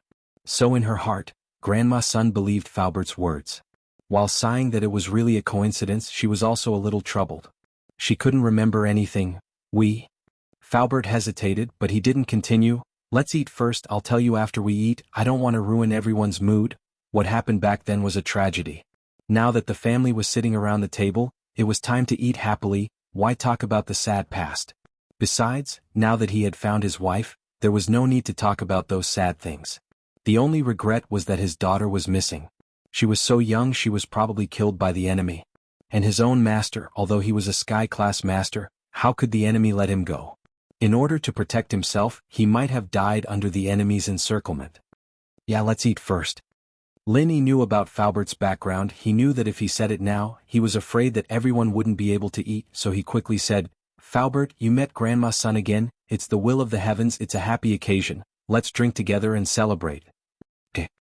Although Falbert thought about his daughter and master, to be able to find his wife was already a blessing in disguise, it was indeed a happy occasion, so he immediately nodded and agreed. This meal, the atmosphere was very strange. Falbert kept putting food into Grandma's son's bowl, but this meal was cooked by Grandma's son Lin Yi Chu Mengyao, and Yushu wanted to say something but they didn't know what to say. This was a matter between Falbert and Grandma's son, they couldn't say anything. On the other hand, although Falbert looked very happy and excited, he didn't know how to say some words to Grandma's son, he didn't know where to start. Although Grandma's son was lucky to escape from the massacre that year, his daughter, master were not spared. If he told Grandma's son about it, would she be very sad? To be continued. Vote Recommendation Monthly Vote. Chapter 1931. Date: October 20th. Chapter 1943, remembered? But these things had to be said. If he didn't say it, Falbert wouldn't be able to make Grandma's son believe that he was her husband. Even if Grandma's son did believe him, he wouldn't be able to hide it from her. Please remember, so Falbert tried to think of a way to express himself in a roundabout way to lessen Grandma's son's sadness. Falbert, Grandma's son, you guys must have a lot to talk about. How about this, you guys go to the room and talk alone. Yao Shu and I will watch TV for a while. Linny said. The food was almost finished and everyone looked like they didn't have much appetite. So Linny suggested. Okay. Falbert had wanted to talk to Grandma's son alone for a long time. If it wasn't in front of everyone, Falbert wouldn't know how to say it. It wasn't that he wanted to hide it from Mengyao and the others, but there were some things that he didn't know how to say. Mr. Fu. Come with me to my room, Grandma's son sighed. Grandma's son sighed. What happened today was too strange and she couldn't accept it. However, she could see that Uncle Fu didn't seem to be lying, but she couldn't convince herself to believe him. Son. Miss Sun, you don't need to call me Mr. Fu. My name is Li Fu now. You can call me Li Fu. Falbert didn't want to reveal his identity. He didn't want his enemies to find out. Okay. Mr. Li Fu. Grandma's son paused. No wonder she felt this name was familiar when Mengyao sent the money. Li Fu Su. Wasn't this reversed? Could it be that the name Shi really occupied a large proportion in his heart? Walking into the room with Falbert, Linny sat on the sofa. Mengyao and Yushu sat down as well. Although the TV was turned on, all three of them were focused on Falbert. They didn't have the mood to watch TV at all. Yao sis, do you think Grandma's son is Falbert's wife? Yushu asked. It should be. Mengyao said. I've never seen Falbert lose his composure like that before, and his eyes don't look fake either. There's no reason for him to lie. Oh, that's strange. Why doesn't Grandma's son remember Falbert? Could it be that she also took the forget? Yushu suddenly realized that Mengyao was glaring at her with a murderous glare. She quickly shut her mouth. She originally wanted to ask if Grandma's son had also taken the senseless grass, but she suddenly remembered that Linny was beside her. If she said it, then Linny would definitely ask about it and it would be hard to explain. Moreover, thinking about it carefully, Grandma's son's situation was different from Lin Yi's. She didn't remember anything, not just Falbert. Yeah, Grandma's son might have lost her memories for some reason. Mengyao quickly followed up on Yushu's words. Forgot some things? Lin Yi frowned. He felt that he had forgotten some things after going crazy, but he didn't know what it was exactly. It was probably something related to Xiao Xiao, something about the first wife? With that thought, Lin Yi asked. Yao, I seem to have forgotten some things as well. It's about my first wife. Who is she? Mengyao was about to explode. She wanted nothing more than to kick Yushu into outer space. What the hell was this girl talking about? Wasn't she just waiting for Lin Yi to ask her about it? Wasn't she just waiting for Lin Yi to ask questions? But she couldn't blame Shu in front of Lin Yi. Lin Yi would be even more suspicious if she did. So Mengyao only glared at Shu before turning to Lin Yi and acting surprised. You don't remember the first wife? I don't. What's going on? Lin Yi asked. It's like this? Yushu quickly told Lin Yi about Xiao Xiao's idea. One had to admit that Shu was quite eloquent. Lin Yi believed her after her vivid description. So you're saying that I didn't like Xiao Xiao, that's why I took her in as a small wife, and she agreed to let me find a first wife? Lin Yi thought about it. He and Xiao Xiao didn't really have a good relationship. The girl was always messing with him and he'd messed with her a couple of times. He only got together with her because he heard that she was sick. Then what Yushu said was possible. And with Xiao Xiao's personality, she was always encouraging him to play with her, so what she said was true. So he didn't have a first wife and he was just looking for one? If that was the case, then it made sense. But why did he feel like it wasn't complete yet? That's right, that's it, Yushu said. The truth is, Yao Yao and I didn't know that Xiao Xiao had a terminal illness, so we kept pushing her aside. I said that Yao Yao and I could play 3P with you and Xiao Xiao didn't like it, so she wanted you to find a first wife to play 3P with us as well. Mengyao didn't know what to say, but she let Yushu continue. After all, Yushu's story made sense and Mengyao didn't know what to say. And then, Linny nodded. What Yushu said seemed to be in his memories and something like that did happen before, so Linny didn't suspect anything. But what Linny didn't know was that Yushu was just putting the blame on Xiao Xiao for what happened to Tang Yun, and that it was Tang Yun who got Xiao Xiao to go against her and Yao Yao, not Xiao Xiao who wanted a first wife. But with Yushu twisting it like this, Linny felt that it really was the case. And then I looked for one, but before I could find one, Xiao Xiao and I got back together and we became a prankster duo and that was it, Yushu said. I see. Linny nodded. I lost control and forgot some things, but now that you reminded me, I remember some things. It's not clear, but at least I know what's going on. Yeah, but Xiao Xiao told Yao Yao and me before she left, saying that if you were looking for a first wife, Yao Yao and I should help you check, and that you can't just bring any random woman back. Yushu started making up a story. Chapter 1932. Date, October 20th. Chapter 1944, can't remember. Oh, I'll tell you guys if I want to. Please keep that in mind. Linny nodded. Alright, let's not talk about that, let's talk about Faubert. Right, Linny, you know about Faubert's background, right? What's going on? Can you tell me and Shu about it? Mengyao was afraid that Linny would start asking questions again, and so she quickly changed the topic back to Faubert. She was also very curious as to what happened between Faubert and Grandma Sunday. Lin Yi obviously knew about it from his expression at the dinner table. Alright. Lin Yi didn't have anything to do anymore. While Faubert talked to Grandma Sun, Lin Yi told Mengyao and Yushu about Faubert's family. The Miss face was a little sad when Lin Yi was done, and Shu was silent as well. The two were evidently affected by Faubert's tragedy. Lin Yi didn't interrupt them, and Lin Yi felt the same sadness when he heard Faubert's story. After a while, Mengyao spoke up. I knew that Faubert had a sad past, but I didn't know it was this bad. Yeah, I didn't think that Faubert's daughter, and his Shifu? Yushu was showing her true self now. Luckily he found Grandma Sun, that's a blessing in disguise. Yeah, as long as they can be together they can spend the rest of their lives peacefully. Mengyao nodded. But I don't know how Grandma Sun lost her memories and if she can recover them? Yushu said. Mengyao was so pissed that she wanted to kick Yushu's chubby boobs to death. What the hell was this about amnesia again? Lin Yi, your medical skills are superb. Do you have a way? Mengyao changed the topic to Lin Yi's medical skills, not giving Lin Yi much time to think. I'll give it a try. Lin Yi couldn't guarantee anything. He would check it later. Not long after Lin Yi finished speaking, Faubert and Grandma Sun pushed open the door and walked out. Lin Yi saw that although Faubert's face was filled with relief, there was also some distress. Grandma Sun's face seemed to be filled with sadness and confusion. Faubert, how is it? Mengyao asked. I told her everything, but she couldn't remember anything. Faubert smiled bitterly.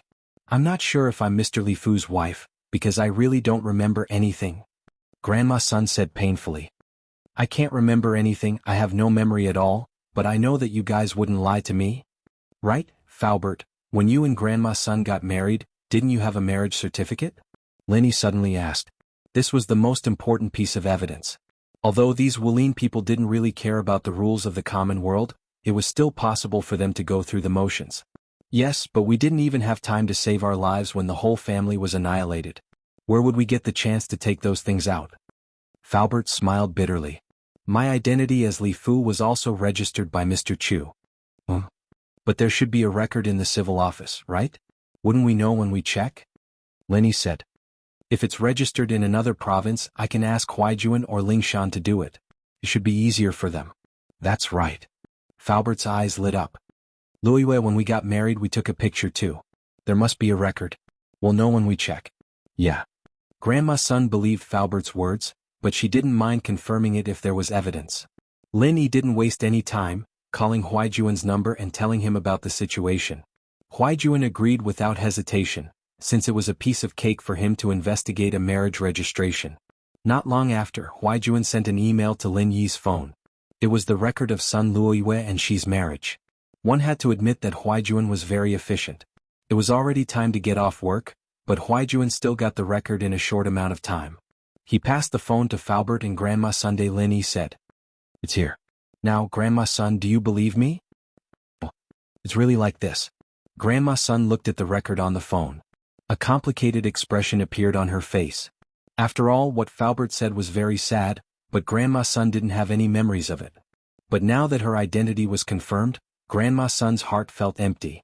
Although she found her husband, her daughter and her husband's master were probably gone. This difference between happiness and sadness made her silent again. "Grandma Sun, the dead are long gone. It's been so long, don't think about it. Now that we found Faubert again, isn't it a blessing in disguise? If it wasn't for fate, we might not have met again." Lin Yi said. "Yeah." Grandma Sun nodded and sighed. She felt a little better. "So, I was a practitioner and a member of the noble house, Sun?" "Of course." Faubert nodded. "But now Grandma Sun's eyes showed a trace of confusion again. This feeling of not remembering anything was very depressing. She tried her best to remember the past. If she could remember the past, then she might know some things that Faubert didn't know, and that was the whereabouts of her daughter and master. If she didn't know these things, then it would be fine. But since she knew, Grandma Sun was naturally very eager to know the answer. She frowned as if she was trying hard to remember something, but to no avail. "No, I still can't remember. I don't remember anything. There are some vague impressions, but I don't know what they are." "Grandma Sun, are you remembering?" Lin Yi asked. "Yes, if you can remember what happened in the past, maybe you will have some clues about your daughter and master. You can also know a little about your enemy." Grandma Sun nodded and said, "Grandma Sun, let me help you check it." Lin Yi didn't know what Grandma Sun meant. Although he wanted to help, if Grandma Sun didn't want to remember the tragic past, then Lin Yi wouldn't interfere. That was because it was not a happy thing for anyone. It would only make them more depressed and sorrowful. But Grandma Sun clearly wanted to remember what happened in the past and find some clues, so Lin Yi naturally had to find a way to help. Chapter 1933. Date, October 20th. Chapter 1945, The Cause of Amnesia, Part 1. "Right, Lin Yi, you're a miracle doctor." Faubert was happy when he heard that Lin Yi wanted to help. "Yes, Mr. Lin is a miracle doctor. I had a stroke with crooked mouth and eyes and rheumatism on my leg, but Miracle Dr. Lin cured me instantly." Grandma Sun was full of confidence when she remembered that Lin Yi also cured her illness. "I can only check whether it can be cured or not. I'll try my best." When Lin Yi cured Grandma Sun's crooked mouth and leg, he didn't check on Grandma Sun's other physical conditions.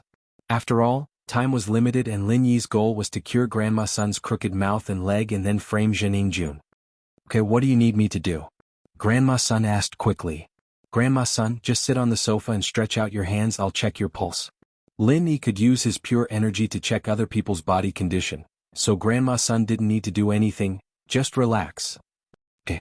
Grandma Sun nodded and sat next to Lin Yi on the sofa and stretched out her hands. Lin Yi grabbed Grandma Sun's meridians and started to check her body condition with his pure energy. However, as soon as he started, his pure energy was blocked.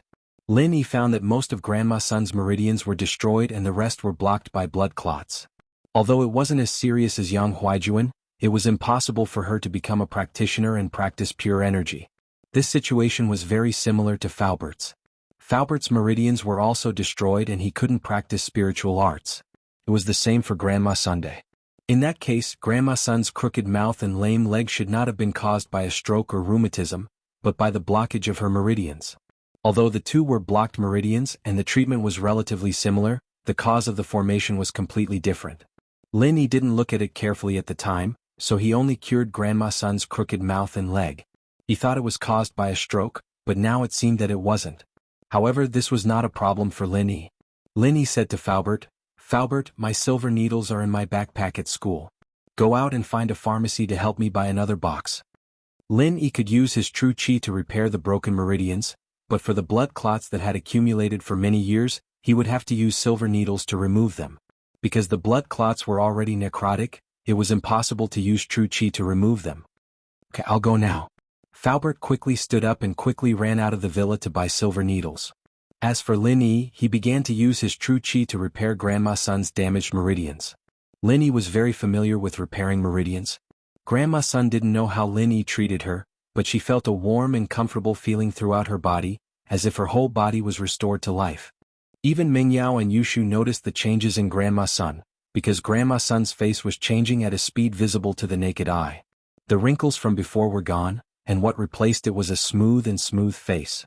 Grandma Sun seemed to be a few years younger in just a short period of time. Regarding this change, Lin Yi didn't find it strange. Grandma Sun's meridians were blocked, and naturally it had a serious impact on the metabolism of the human body. After repairing, it was normal for her to look radiant, just like when Falbert's meridians were repaired by Lin Yi. He also seemed to be a few years younger. It was just helping Grandma Sun to repair her meridians, not increasing her strength, so Lin Yi was very familiar with it. Now that Lin Yi had practiced the second stage of the art of dragon mastery, it was a piece of cake for him to practice the first stage of the art of dragon mastery. His speed was also a lot faster than before, so very quickly Grandma Sun's damaged meridians were repaired by Lin Yi. Of course, Lin Yi didn't touch Grandma Sun's head yet. From Lin Yi's point of view, since Grandma Sun had lost her memory, then her head must have suffered some degree of injury, and the structure of the head was one of the most complicated parts of the human body, so Lin Yi had to wait for Falbert to buy the silver needles before he went to check and treat her. Very quickly Falbert ran back. He didn't drive, he ran completely on foot. Although the pharmacy wasn't too far from the district, it was still 2 kilometers from the villa area. Plus, Falbert wasn't familiar with the road. To be able to come back in such a short time, it was obvious that he ran like crazy. He was very concerned about Grandma Sun's condition. Seeing Falbert sweating, Grandma Sun felt a burst of warmth in her heart. This man, it seemed like he loved her very much. Otherwise, as a practitioner, no matter how fast he ran, he wouldn't sweat so much. This sweat was obviously from anxiety. Little E, I don't have any silver needles. These are ordinary silver-coated needles. Do you think they'll work? Falbert took out a set of silver needles and placed it on the coffee table in front of Lin Yi, and said, "If it doesn't work, I'll drive to a big pharmacy to buy more." Nowadays, there were fewer and fewer people who bought this kind of acupuncture equipment. The price of silver needles was very expensive. Normal pharmacies wouldn't buy them. Silver-coated needles were already very good, but in Lin Yi's eyes this thing was just a tool. The key was the use of qi, so the material didn't matter. "Okay, I'll take this." Lin Yi nodded, opened the needle box, took out a few silver needles and casually inserted them into Grandma Sun's body, but everyone present knew that it wasn't casual, but Lin Yi's technique was too brilliant. It had reached the level of flowing water. With the improvement of his strength, the use of silver needles with qi, Lin Yi didn't have the initial feeling of difficulty. When he was treating Lu Jianghu, Lin Yi would be very tired after a set of acupuncture, but now that feeling didn't exist anymore. "Grandma Sun, don't think about anything now, I'll help you check the injury on your head," Lin Yi said. "Okay." Grandma Sun quickly closed her eyes, not daring to think about anything else. And Lin Yi began to use qi to carefully check the condition of Grandma Sun's head, but as he probed deeper, Lin Yi let out a surprised cry, "Huh!" Hearing Lin Yi's exclamation, Falbert's face was slightly surprised, but he didn't dare to ask anything. He didn't know what happened to Lin Yi, so he could only carefully guard the side, waiting for Lin Yi's orders. The condition of Grandma Sun's head made Lin Yi feel very strange. It can be said that Grandma Sun's head was not injured. It was not like what Lin Yi thought. There was a blood clot pressing on the nerves or blocking the meridians, causing amnesia. Chapter 1934. Date, October 20th. Chapter 1946. The Cause of Amnesia, Part 2. Instead, in Grandma Sun's head, there was a strange ball of qi that was wrapping around a part of Grandma Sun's brain. This was the first time Lin Yi had seen something like this. Could it be that the qi had affected Grandma Sun's memory? However, under Lin Yi's investigation, although the qi was strange, it didn't seem to have any evil intentions. It didn't seem like it was purposely set up by a master, but it seemed to have naturally appeared. It was very comfortable in Grandma Sun's head, and there wasn't a single trace of repulsion. However, without being completely sure, Lin Yi didn't dare to touch the qi. After all, it was quite difficult for Lin Yi to force the fire qi out of Grandma Sun's head. Using the same method to force the qi out of Grandma Sun's head would be quite difficult. Moreover, the qi wasn't in Lin Yi's body, it was in Grandma Sun's body. This could lead to unpredictable dangers. "Grandma Sun, there is a ball of qi in your head. It seems that it is wrapping around a part of your memory, but this situation is very strange. This is the first time I've seen something like this, so I need to think about it and do some research." Lin Yi said, "I'll clear the blood in your body today." Grandma's son agreed without hesitation. On the other hand, Falbert's face turned pale. He knew Lin Yi's methods. If even Lin Yi said it was difficult, then it must be very difficult. However, Falbert didn't say much. He could only hope that Lin Yi could find a good way. Clearing the blood in Grandma's son's body was much easier. After Lin Yi finished the acupuncture, he began to infuse qi into the needles to break the blood in Grandma's son's meridians. This way, the blood could flow out through the needles. Sure enough, after half an hour, every needle on Grandma's son's body was wrapped in a layer of black substance. It was obviously the poison in her body. Even though Falbert and Grandma's son knew that Lin Yi was a miracle doctor, they were amazed by the situation. Silver needle detoxification. Shield bro is amazing. Yushu looked at the filth on the needle curiously. Shield bro, do I have some kind of poison in my body? Like fire poison? Maybe you can help me purge it? Shu, don't mess around. Don't disturb Lin Yi. Mengyao was worried that Yushu would disturb Lin Yi. Don't worry, it's over. Lin Yi pinched the last needle and released it. He smiled at Xiao Shu. You're not sick, why are you queuing? Oh, just in case. Shield bro, can you help her check again? You can take off her clothes. Yushu said. Mengyao was speechless. Why did you have to come up with so many excuses if you wanted to take off your clothes for Lin Yi? Check my body? You don't have to take off your clothes. Just stretch out your hand and let me see. Lin Yi had no choice but to say. Okay. Yushu stretched out her hand. Lin Yi checked Yushu's pulse and shook his head. Shu, you are very healthy. You're not sick at all. I see, I don't need to purge the poison. Yushu said disappointedly. No need. Lin Yi checked Yushu and turned to look at the silver needles on Grandma Sunday. He felt that it was about time. Lin Yi quickly put away the needles and said, Grandma son, you can take a shower. You should be covered in filth. Okay. Grandma son also felt that her body was sticky and uncomfortable, so she quickly nodded. I'll help you rub. Falbert said subconsciously. This. Grandma son's face immediately turned red. Although she already knew that Uncle Fu was her husband, she still couldn't accept it for a while. Sorry, I didn't mean anything else. Falbert also realized that he was a little impatient. He really wanted to help. He didn't have any other thoughts. Grandma's son didn't say anything. She quickly went back to her room to take a shower. Thank you so much. Uncle Fu said from the bottom of his heart. Falbert, we're family. But I still don't know what's going on with the qi in Grandma's son's head. I'll go back to my room and ask. Lin Yi said he wanted to ask Jiao Yazi. However, he couldn't just expose this secret. He couldn't just sit on the sofa for a while without making a phone call. Okay. Go and ask. Falbert said quickly. After saying it, he felt that he was too anxious. He suddenly felt a little embarrassed. I'm a little too anxious. It's nothing. I'll go and call now. Lin Yi smiled. He understood Falbert's feelings. Back in the room, Lin Yi didn't delay. He went directly into the jade space and said to Jiao Yazi, Jiao Lao, I encountered a strange phenomenon today. Lin Yi told Jiao Yazi about Grandma's son's situation. There's qi in her mind, but this qi doesn't have any evil intentions? And she lost her memory? After listening to Lin Yi's words, Jiao Yazi repeated Lin Yi's words. Then he said, your situation, although I haven't encountered it before, I can make some guesses. What guess? Lin Yi asked quickly. As you said, she was a cultivator before she was injured and lost her memory. Then, that qi is very likely to be produced by her. Jiao Yazi said. Produced by herself? What does that mean? That is to say, Grandma's son lost her memory? Lin Yi asked curiously. You can say that. Jiao Yazi said, this is a cultivator's instinct. Under certain circumstances, the body's potential is stimulated and the memory in the mind is wrapped with qi. Wrapping memory with qi? Why would she do that? Lin Yi was even more puzzled. There are two possibilities. The first is that when she encounters some kind of danger and her life is in danger, there is a piece of memory that she is reluctant to part with before she dies. This piece of memory will be wrapped by the true qi that stimulates her body's potential.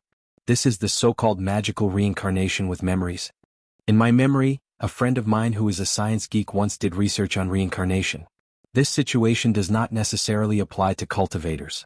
Even ordinary people may stimulate their potential at the last moment of their lives and wrap their precious memories in the stimulated true qi. Then, after they die, this set of memories wrapped in true qi will exist in the form of free electric waves. Chapter 1935. Date, October 20th. Chap. 1947 is thoughtful. If someone's brainwave vibration frequency is similar to the vibration frequency of this memory, then it is possible that this brainwave will be attached to this person. This is also when some people suddenly discover that they have a lot of knowledge that they didn't know before, or the brainwave of this memory is strong enough to replace the original owner's thoughts. This is the legendary possession. Of course, this brainwave can also travel back to the past or to another world. This is the so-called rebirth and transmigration. Jiao Yazi said. 7 by 24 hours of continuous updates of pure TXT handwritten novels, ugh. Elder Jiao, I don't want to transmigrate yet and I don't want to be reborn. Can you talk about the second possibility first? Lin Yi smiled bitterly. There really were scientists who wanted to research reincarnation? Then this scientist must be a great person. I'm just saying. It's impossible for you to transmigrate and be reborn. Do you think it's that easy? Even my scientist friend hasn't found a specific method to do it. Jiao Lao shook his head and said, the second possibility I'm talking about is that her family was destroyed. This is a sad past. She couldn't believe what happened in front of her and she didn't want to believe it. So she wrapped this sad memory with her Zhen Qi, causing her to lose her memory. Obviously this is the second possibility. Jiao Yazi said, and this possibility is quite common. It's not just her, other ordinary people will also have similar situations. This is commonly known as memory sealing. It's a person forcing themselves to forget a certain part of their memory. So, in other words, the Zhen Qi in Grandma Sun's head was produced by her? Lin Yi asked. 7 by 24 hours of continuous updates of pure TXT handwritten novels. I'm not sure about this, but since your art of dragon mastery can convert Zhen Qi into universal Zhen Qi, you just need to let her produce a bit of Zhen Qi and compare it with the Zhen Qi in her head. Jiao Yazi said. The key is that she lost her memory. She doesn't remember practicing at all. Although her meridians are repaired, she doesn't remember the mantra. It's impossible for me to help her recover her strength. Lin Yi smiled bitterly. I see. Then there's nothing I can do. Ask Li Fu if he knows or if anyone else knows. Jiao Yazi shook his head and said helplessly. Okay, I'll go ask. Lin Yi nodded and walked out of the jade space, quickly returning to the living room. How is it?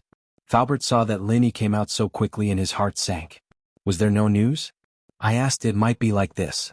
As he spoke, Lin Yi told Falbert about the second possibility that Jiao Yazi had mentioned. It seemed that this possibility was more likely. So you mean that Luo Yin sealed her memory? Falbert was surprised. Then, as long as we remove the Zhen Qi from her head, we can recover her memory? In theory yes, but we're not sure if the Zhen Qi in Grandma Sun's head was generated by herself. Although it doesn't seem to have any bad intentions, there's always a chance. If something happens when we remove the Zhen Qi, the consequences will be unimaginable. Lin Yi smiled bitterly. If there really was a problem with the Zhen Qi, it could even explode. If Grandma Sun's head exploded, even if Lin Yi was the reincarnation of Zhang Liju, he wouldn't be able to do anything. How do we determine it? Uncle Fu was startled and asked in a somewhat puzzled manner. This Grandma Sun's practitioner's mantra, do you have it? If you do, you can try to let her practice it again. If the Zhen Qi is the same as the one in her head, then I can confirm it. We can try to guide her to remove it, or when she reaches a certain level she can refine the Zhen Qi on her own. Lin Yi said. Practitioner's mantra. Falbert smiled bitterly and said helplessly, I did have it before, but I didn't bring it with me when I left. Normal people can't practice House Sun's mantra, so I didn't purposely memorize it. House Sun? Does that mean that the practitioner's arts are the same as Grandma Sun's? Lin Yi's eyes suddenly lit up and asked. Yes, you mean? Falbert could more or less guess what Lin Yi meant. Sun Jingyi. Lin Yi nodded and said, she also practices House Sun's mantra. I just need to ask her for the mantra. Well, there's no need to go through so much trouble. I'll just check what her Zhen Qi is like. That's great. Falbert heard that he found a way and was very happy, but his face suddenly tightened and said, Oh right little Yi, don't tell anyone from House Sun that you found Sun Luoyue. Oh? Lin Yi was slightly stunned, but he quickly figured out Falbert's concerns. Falbert, you're afraid that your enemies will get the news and come looking for you? That's right. Falbert nodded and said, some things have to be guarded against. Although House Sun won't harm Luoyue, if the news is leaked it won't be worth it. Okay, I won't say it, Lin Yi said. While they were talking, Grandma Sun had finished her bath and walked out of the room. But at this moment, Grandma Sun's skin, temperament and appearance all had a qualitative change. Grandma Sun's skin became fairer and more lustrous. The wrinkles on her face disappeared. If she was an old woman before, now she was a beautiful young woman. This change made Falbert surprised and happy. Although he wouldn't mind what Grandma's son looked like, who didn't want their wife to be prettier? Falbert knew that this was all thanks to Lin Yi. Grandma's son was also a practitioner, so after her meridians were opened she would naturally look younger. This was a very normal thing. That's amazing. Yushu said in surprise, I didn't expect Grandma's son to be such a beauty. I can't call her Grandma's son anymore, I have to call her Aunt's son. Grandma's son obviously noticed the changes in herself. She was surprised and happy.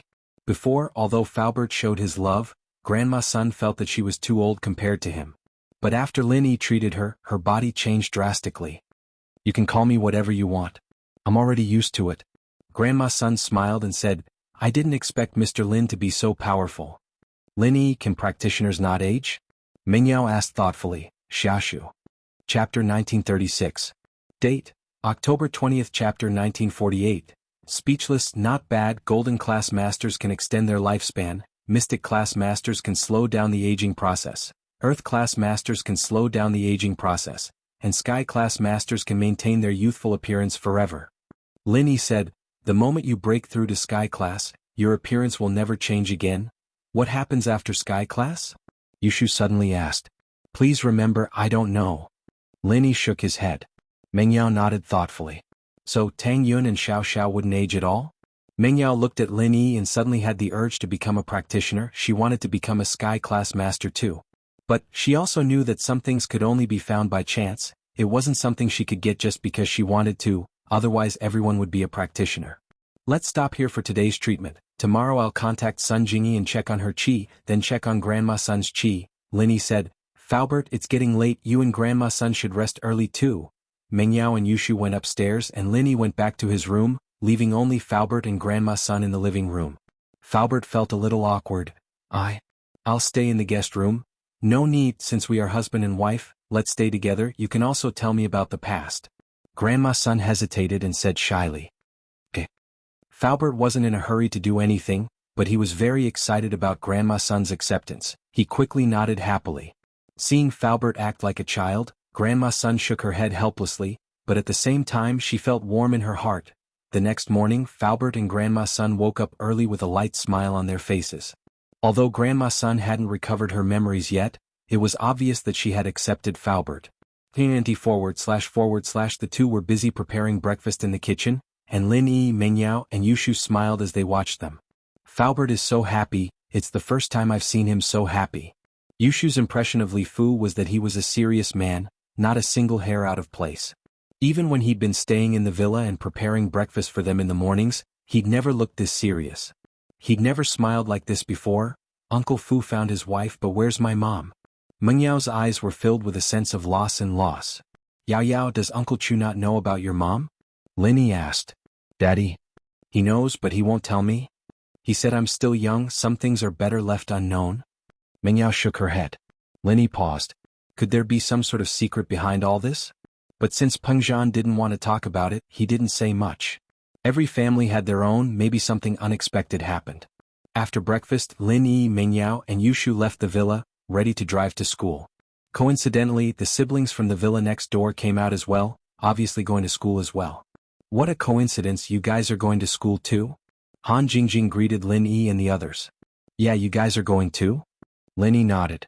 Lin Yi was very indifferent to people he wasn't familiar with, especially when Han Jingjing's background made Lin Yi suspicious, so naturally, he didn't have a good tone. I see, why don't we get a ride with you guys? Han Jingjing suddenly said, my brother and I don't know where the buildings for economics and biology are, you guys are from those two departments? Sure, let's go together then. Mengyao answered before Lin Yi could even reply. As far as she was concerned, they were neighbors and classmates and they were in the same profession. It was only natural for her to help out if she could. It wasn't a big deal. Lin Yi didn't want to be too close to them, and wanted them to follow behind, but Lin Yi couldn't say anything since the miss had already agreed. Thank you so much. Han Jingjing and her brother got in the car and sat in the back with Mengyao, while Yushu sat in the front passenger seat. Lin Yi started the car and drove to school. It wasn't far from here, so they arrived in no time. After getting out of the car, Mengyao and Yushu brought Han Jingjing's brother to the economics department, leaving Lin Yi and Han Jingjing alone. Lin Yi locked the car and walked to the biology department without a word. Wait for me. Han Jingjing saw that Lin Yi was walking very fast, and only caught up after 2 steps. Can you introduce me to the medicine department? There's nothing much to introduce. You don't know what you're applying for? Lin Yi said faintly. Han Jingjing pouted, feeling wronged. It's just a hobby of mine, but what rules are there? How many people are in the class? I don't even know that. Oh, there's a student rule in there after you get the textbook. You'll know the rules once you read it. As for how many people are in the class, you'll know. Lin Yi said. Han Jingjing wasn't expecting Lin Yi to brush her off like this. She pouted and followed behind Lin Yi, not too happy. Lin Yi was a little surprised at Han Jingjing's aggrieved face. Could it really be a coincidence? Judging from Han Jingjing's expression, a girl who showed her emotions on her face shouldn't have too many tricks up her sleeves. Was he thinking too much? But they hadn't walked far when Lin Yi heard Han Jingjing mumbling behind him. Ignore me, I'll kick you to death, I'll kick. Lin Yi was sweating. Wasn't this girl's temper a little too bad? She'd kick him to death if he ignored her, and Lin Yi didn't even get to hear more before he heard a scream. He turned to see Han Jingjing kicking a wooden stump, not expecting it to be so sturdy. Han Jingjing lost her balance and fell backwards, hitting her head on the ground with a thud. Lin Yi's eyes widened in shock. This girl, wasn't she a little too fierce? Falling backwards after kicking a wooden stump? Are you all right? Lin Yi walked over helplessly and asked, but he saw Han Jingjing biting her lip. Tears were swirling in her eyes as if they were about to flow out, and her hand was covering the back of her head. She was as pitiful as she could be. I don't need you to care about me even if I'm dead. Woo-woo. Han Jingjing suddenly cried, making Lin Yi speechless for a while. Did she change her face just like that? She wanted to kick me to death just now, and now she doesn't need to care?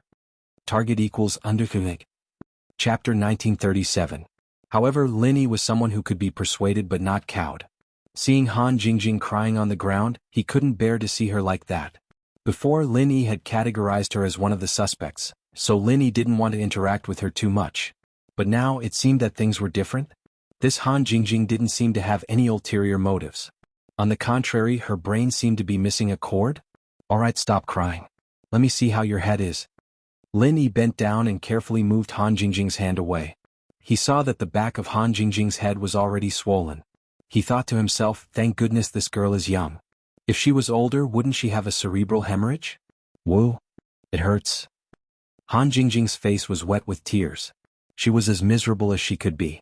At this time, many students looked over. After all, they were very curious. What was a girl crying on the ground for? There were also some students who didn't know and had a lot of imagination. They started to think and scold Lin Yi. See that? This guy must have cheated on her and got found out by his girlfriend. Look at how pitiful his girlfriend is. This guy's eyes are really all the way to the soles of his shoes. Such a beautiful girlfriend, I'll definitely treasure her and worship her. Look at how he made her cry. Another guy said with righteous indignation. Although Lin Yi was far away, he was still in Earth class. His eyes and ears were naturally better than normal people. He heard the conversation clearly and was speechless. Lin Yi had to admit that Han Jingjing was a beauty. Her round face and big eyes made her look like a porcelain doll. This kind of beauty wasn't like the Miss Classic beauty, nor was it like Yushu's pure and playful beauty. It was more like a little Lolita's. Especially now, when she was crying pitifully, it made people feel sympathetic. Therefore, the comments on this side were almost one-sided in favor of Han Jingjing, and Lin Yi became the heartless villain. Although Lin Yi didn't care about all this, it would be troublesome if his nonsense reached the Miss ears. Lin Yi had no choice but to deal with it quickly. He reached out and touched the big bump on Han Jingjing's head, quickly channeling the art of dragon mastery to heal it. Alright, stand up, let's go. Lin Yi said after curing Han Jingjing. It doesn't hurt anymore? Han Jingjing touched the back of her head and realized that the bulge was gone. She looked at Lin Yi in surprise and said, Wow, you're amazing. How did you do it? Can you teach me? Lin Yi frowned. Only now did he realize that he was a little reckless in a moment of desperation. He used pure energy to treat a neighbor he just met, and this neighbor was a curious baby, seemingly wanting to get to the bottom of it. We'll talk about it later. Let's go to the classroom now, there are people watching. Lin Yi said. Oh, okay. Han Jingjing patted the dust on her pants and followed Lin Yi happily. What's going on? Han Jingjing had been crying nonstop a moment ago, but now she was smiling all of a sudden, leaving with Lin Yi as if nothing had happened. The onlookers didn't know what was going on. I know that girl must have asked for something too much with her boyfriend. The boyfriend didn't agree, so she cried, and then when the boyfriend agreed, she smiled. A bystander said, "Ah, that seems to be the case. Could it be that she wanted to buy some cosmetics or clothes, and the boyfriend didn't buy it for her?" Another bystander nodded.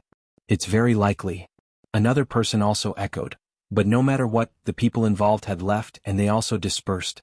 Now that it was class time, it was okay to watch the fun, but it was not worth the loss if they delayed the class. "Linny, how old are you? When were you born? Why are you so powerful?" Han Jingjing asked like a curious baby. "I don't know," said Linny. He was also telling the truth. How would Linny know when he was born? Would orphans know? "Ah, how is it possible?" "You are lying," said Han Jingjing. "I'm not lying. I'm an orphan." Linny was afraid that she would cry again, so he answered. "Ah." Han Jingjing was stunned. She didn't expect Linny to answer like this. She was a little silent. After a long time she said, "Sorry, I don't know." "Then, since you are older than me, I will call you Brother Linny." "It's nothing. I'm used to it." Linny said faintly, "We are classmates. If you call me brother, what will others think?" "Why do you care about others?" Han Jingjing asked with some doubts. "What?" Linny was stunned. He didn't know how to answer Han Jingjing's words. "Yeah, what?" asked Han Jingjing. "Nothing. Do whatever you want." Linny shook his head. This Han Jingjing's IQ seems to be a little lacking. Could it be that she became stupid from the fall just now? "Okay." Han Jingjing nodded happily. "From now on you're my big bro, Linny. You have to teach me that miraculous healing skill." "That? You can't learn it?" Linny smiled bitterly. "Why can't I learn it?" Han Jingjing looked at him curiously. "Because." Linny didn't know what to say. "Why do you have so many whys? Why don't you go see 100,000 whys?" "What's 100,000 whys?" Han Jingjing asked curiously. "Defeated by you." Linny was speechless. "How did you live this long?" "To live with my younger brother," Han Jingjing said seriously. Linny pointed at the classroom in front of him. "We're here. This is the medicine faculty." "Thank you. Can I go to and from school with Linny, big bro, every day?" Han Jingjing asked happily. "We'll talk about it later." Linny wanted to get rid of this 100,000 wise girl. Why did she have so much to say? Why didn't he see it before? If he knew she was so troublesome, he would have rejected her when she asked to be in the same car this morning. Linny walked into the classroom and saw that the seats were the same as before. Xinyan was still sitting in the same seat. Linny walked over and sat beside her. Han Jingjing, on the other hand, followed Lin Yi to Lin Yi's side. Han Jingjing's appearance attracted the attention of the students in the class. Xinyan was also a beauty in the school, but she was taken as soon as she arrived. The boys didn't have any ideas about her. Chapter 1938. But Han Jingjing was different. A beauty like her attracted the attention of all the bachelors. Even Yu Coiling Tiger took a few more glances at her. But Han Jingjing seemed to have come with Lin Yi. Why else would she be standing next to Lin Yi's seat? "What else do you want?" Lin Yi frowned as he looked at Han Jingjing. "Where should I sit?" Han Jingjing asked. "Anywhere you want. Aren't there a lot of empty seats here?" Lin Yi pointed at the empty seats around him. "Then can I sit next to you, big brother Lin Yi?" Han Jingjing looked at Lin Yi with a pitiful look. "There's no space next to me. Can you sit in the aisle?" Lin Yi rejected Han Jingjing's request immediately. He wouldn't be able to go to class if he agreed to it. Lin Yi wouldn't be able to do anything else either. "Let this big sister sit there and you sit in the middle. Wouldn't I be able to sit next to you then?" Han Jingjing's logic wasn't wrong. No. Lin Yi didn't wait for Xinyan to say anything. Han Jingjing still wanted to say something, but Boss Bai walked into the classroom with a textbook in his hand. Han Jingjing had no choice but to find a random seat and sit down, a little depressed. Xinyan looked at Han Jingjing curiously, then at Lin Yi. She wanted to ask something but didn't want Lin Yi to think that she was being nosy. "Han Jingjing's here already?" The moment Boss Bai entered the classroom, he saw Han Jingjing. He nodded to her and said, "Let me introduce her to you. This is Han Jingjing, the second female student of our medicine major. She was delayed by something before and only came to school today." Something to attend to before? Was she trying to avoid military training? Some of the students in the classroom couldn't help but think of Han Jingjing, a delicate beauty. It wasn't a big deal to run away. Therefore, after Boss Bai's introduction, there was a warm applause in the class. Obviously, these boys expressed their warm welcome to Han Jingjing. "Alright, that's all for the introductions. Let's get ready for class. Boss Bai knocked on the podium and said, "Our major is special. Other majors usually don't have specialized courses in the freshman year, but ours is different. We have specialized courses from the freshman year, and they take up a large proportion. Of course, all the professional courses will be taught by me alone." Hearing Boss Bai's words, everyone was not too surprised because after the military training, the timetable was distributed by Weitua, and everyone knew the curriculum of the first semester of the freshman year. 7 by 24 hours of continuous updates, pure handmade TXT novels. Today was Boss Bai's first class, so he didn't go straight to the main subject. Instead, he talked about what the students in the medical major had to learn in the 4 years of university, what they had to master, and what they would achieve after they graduated from this major. However, to everyone's surprise, many core researchers of large pharmaceutical companies had graduated from Boss Bai's school, which made all the students present feel a sense of respect for Boss Bai. No wonder the seniors and their families insisted that they apply for this school. Most of the students here, except for those who loved medicinal herbs, were from families related to medicine. Their families either owned pharmaceutical factories or pharmaceutical companies, or engaged in the research and development of health products or set up traditional Chinese medicine hospitals. Therefore, they sent the children of their relatives and friends here to study. They wanted to learn some real skills so that they could contribute to their family's business when they went back. What? That Han Jingjing. Xinyan couldn't help but ask Lin Yi during the break. She's my neighbor, she forced me to bring her to class this morning. Lin Yi smiled bitterly. I think there's something wrong with her IQ, why is she acting so dumb? A neighbor. Xinyan felt a little sour in her heart, something she couldn't quite put her finger on. It was a very strange feeling, one that she'd never felt before. Yeah. Lin Yi was just about to say something when he saw Han Jingjing walking over. What do you want this time? Big bro Lin Yi, where's the washroom? I want to go. Han Jingjing blushed. Can't you go look for it? Lin Yi's face darkened. Why did this Han Jingjing look like she hadn't seen much of the world? Why didn't she know anything? Judging from her ability to buy a villa, she couldn't be the young miss of some big family, could she? She was the type that had everything at her fingertips. I'm afraid I'll get lost. Han Jingjing said, a little embarrassed. I'll go with you, I want to go as well, Xinyan said as she stood up. Han Jingjing's eyes flashed with disappointment, but it was gone in a flash. She nodded to Xinyan. All right, thank you, sis. It's nothing, it's on the way, Xinyan said as she brought Han Jingjing to the washroom. Xinyan actually wanted to get to know this new girl as well. They were the only 2 girls in the class after all, and it'd be more convenient to have a girl with them when there were activities in the future. It'd save the awkward situation of having to change clothes during military training.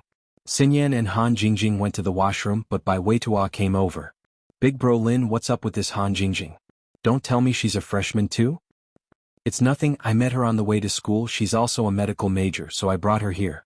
Lin Yi didn't mention that he was Han Jingjing's neighborhood. There were too many people around Bai Weitua. What if they all went to his house after he told them? At that time, Miss and Shu would both be at home and it would be difficult to explain. Therefore Lin Yi planned to talk to Bai Weitua in private. No way, such good luck. Song Xiaodao said enviously, why can't I touch it? Now that I'm single, Lao Bai and Xing Ji both have their own targets. Better than yourself? Lin Yi was stunned and looked at Zhao Xingji. Lin Yi knew that Bai Weitua was pursuing He Meiwei, but he didn't know why Zhao Xingji also had a target. Is Chai Xiaoling he? Zhao Xingji said with a big belly. Lin Yi looked at Zhao Xingji and thought of Chai Xiaoling's petite figure. He felt a chill run down his spine. The 2 of them together were truly a stark contrast. By the way, Bai Weitua, how's the preparation for the freshman party? Lin Yi asked. There's basically no problem. I've talked to my classmates yesterday. I'm the main singer of our class's choir. Bai Weitua said, there's no class this afternoon. Let's start rehearsing. Chapter 1939. Date, October 20th, Chapter 1951. What should I do? That's good. Since you agreed to compete with that Jianghu duopan, you have to show your true abilities. If you lose, you won't be able to explain it to He Meiwei. Lin Yi cared a lot about Bai Weitua, but there wasn't much Lin Yi could do to help with the performance. I know, don't worry. That Jianghu duopan clearly doesn't have any artistic cells in him. I'm confident I can beat him. Bai Weitua said confidently. But don't underestimate him. That kid is a bit devious. Lin Yi said. He could tell from the incident in the cafeteria that Jianghu duopan was a cunning person. It wasn't long before Xinyan and Han Jingjing came back from the washroom. The two seemed to have gotten to know each other a little better, but Xinyan didn't invite Han Jingjing to sit with her. Perhaps she didn't want to ruin the peace and tranquility she had with Lin Yi in class. Xinyan was already used to sharing a table with Lin Yi, and it gave her a sense of security. It was as if everything was supposed to be like this. Xinyan didn't want anyone else to get involved and ruin the peace that they didn't know how long it would last. He heard that Xiaolong was studying for a doctorate in medicine at Donghai Industry University, and he was here to create an opportunity for him to interact with Xiaolong. If Xiaolong were to appear, this peace would be broken. At noon, Lin Yi sent a text to the miss, telling her that he was going back to Songshan to see Sun Jingyi. He wanted to see her practitioner's arts and pure qi, and compare it with the pure qi in Grandma Sun's head. The miss agreed without hesitation, but gave Lin Yi a difficult mission. She wanted Lin Yi to go back to the villa and bring her underwear from her room on the second floor. Although there were underwear for sale here, some misses were used to wearing underwear and didn't want to change. Lin Yi was speechless. He remembered that the miss didn't even let him go upstairs when he first arrived, but now, she even wanted him to bring her underwear. But when did the miss become so bold? Hadn't she always been a reserved person? While Lin Yi was puzzled, Meng Yao was about to explode. Shu, who told you to do that? Oh, didn't Sister Yao Yao say that you're not used to the new lingerie and pajamas you bought? You want to bring all of them from Songshan's house? I saw that Shield Bro was going back, so I asked him to get it. Yushu said confidently. But he doesn't need to go get it. What if he sees what's in the cabinet? Meng Yao glared at Yushu, wanting to kick her to death. In the cupboard? What's that? Yushu blinked. You bought it yourself. Don't you know what it is? Meng Yao said angrily. That spinning stick you bought from the mail order, why did you have to buy it out of curiosity? Ah. Meng Yao's reminder reminded Yushu abruptly that there was a box in the cabinet with some imitation female products in it. Yushu had bought it online out of curiosity, but realized that it could damage the hymen when she bought it, so she didn't dare try it out. She'd only studied it for a while before tossing it into the cabinet, forgetting about it after that. She didn't expect Meng Yao to remember it though. What's with the os? Hurry up and text him not to take it. Meng Yao was pissed. But isn't texting us now? What if Shield Bro gets even more curious? Yushu said. You. Meng Yao thought about it. What if she texted Lin Yi to stop him from getting the underwear? He'd probably think it'd be weird if she stopped him from getting the underwear, and he'd check it out. It'd be like she and Shu were perverts, hiding things from him on purpose. Meng Yao sighed dejectedly at the thought. Forget it, I'll let you explain tonight. Oh, it's fine, I'll explain it. Don't worry, I won't drag Yao Yao down with me. Yushu promised with a pat on her chest. It had nothing to do with me. Meng Yao roared, frustrated. But you studied it too, Yao Yao. You didn't object when I bought it. Yushu said. Then how are you going to explain it? Meng Yao didn't want to dwell on the topic. I told you I wanted to do XX with Shield Bro, but I didn't know how to do it, so I bought one to study and understand the structure just in case. Yushu said. Whatever you want. Meng Yao was speechless. Yushu had always been tough, and it was best for her to explain. Before he left, he went back to the dorm. The box of American dollars he got from the drug dealer was still in his backpack. He was going to give it to Xiaoka. Although Fatty Lai could support Xiaoka in the construction of the orphanage by waiving some of the construction fees and material fees, the children in the orphanage still needed money. Fatty Lai couldn't provide the money endlessly. After all, Miracle Dr. Guan's medical company needed a lot of money to develop. Lin Yi didn't want to waste his money. After taking the money, Lin Yi called Sun Jingyi. Sun Jingyi was surprised and happy when she received Lin Yi's call. Big thief, why are you calling me? I thought you forgot about me. Sun Jingyi's attitude towards Lin Yi was slowly changing. At first she had a good impression of Lin Yi, but now she was a little moved. It wasn't until the Noble House meeting that Sun Jingyi realized how strong Lin Yi was. At first, Sun Jingyi was hesitant. She didn't know whether she liked Lin Yi or admired Lin Yi. But after seeing Ling Shan throwing herself at him, Sun Jingyi's competitive heart was touched. If she didn't grab onto such a good man, she wouldn't get another chance like this in the future. And these few days, when Sun Jingyi heard that Ling Shan was going to be transferred to Dongha, she was even more worried. She cursed Ling Shan for being so shameless. Lin Yi's wife just went to Shuegu, and Ling Shan was already in a hurry to get the position. She couldn't let her get her way. After all, she was Lin Yi's lover. It would be easier for her to go from a lover to a wife than an outsider like Ling Shan, right? Sometimes things were just so strange. Sun Jingyi went from being a little moved towards Lin Yi to suddenly occupying her whole heart. This strange phenomenon could be said to be a subtle influence. When Sun Jingyi calmed down, even she felt that it was unbelievable. Did she fall in love with Linny just like that? When did it happen? When she asked him to help her deal with her business rivals? Or when she asked him to pretend to be her boyfriend to trick Wu Qintian? Or when she asked him to be her boyfriend to meet her grandpa? Xiaoshu. Chapter 1940.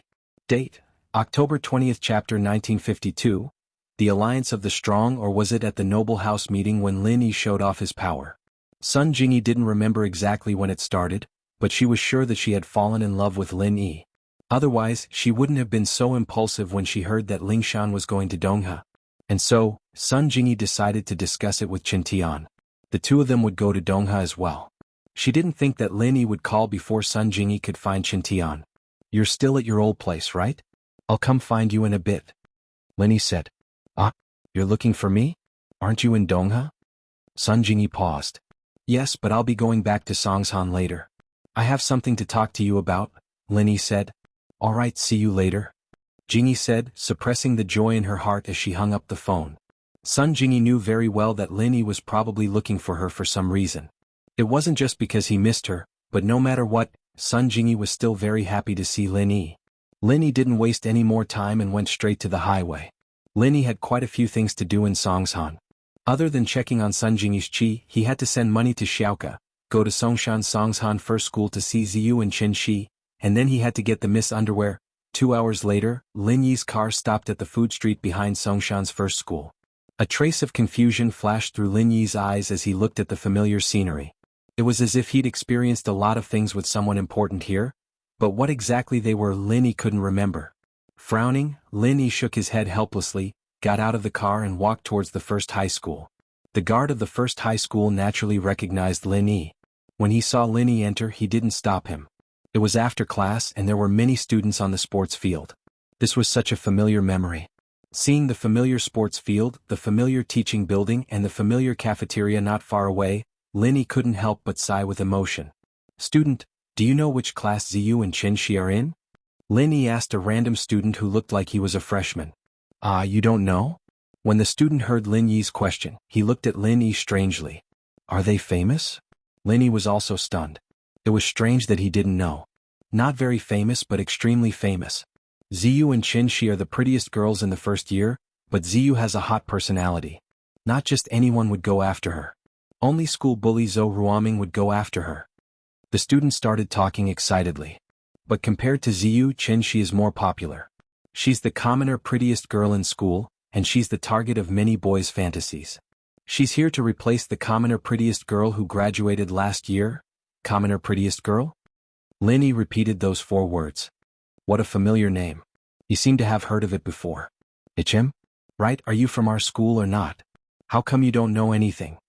With that, the student looked at Lin Yi with caution.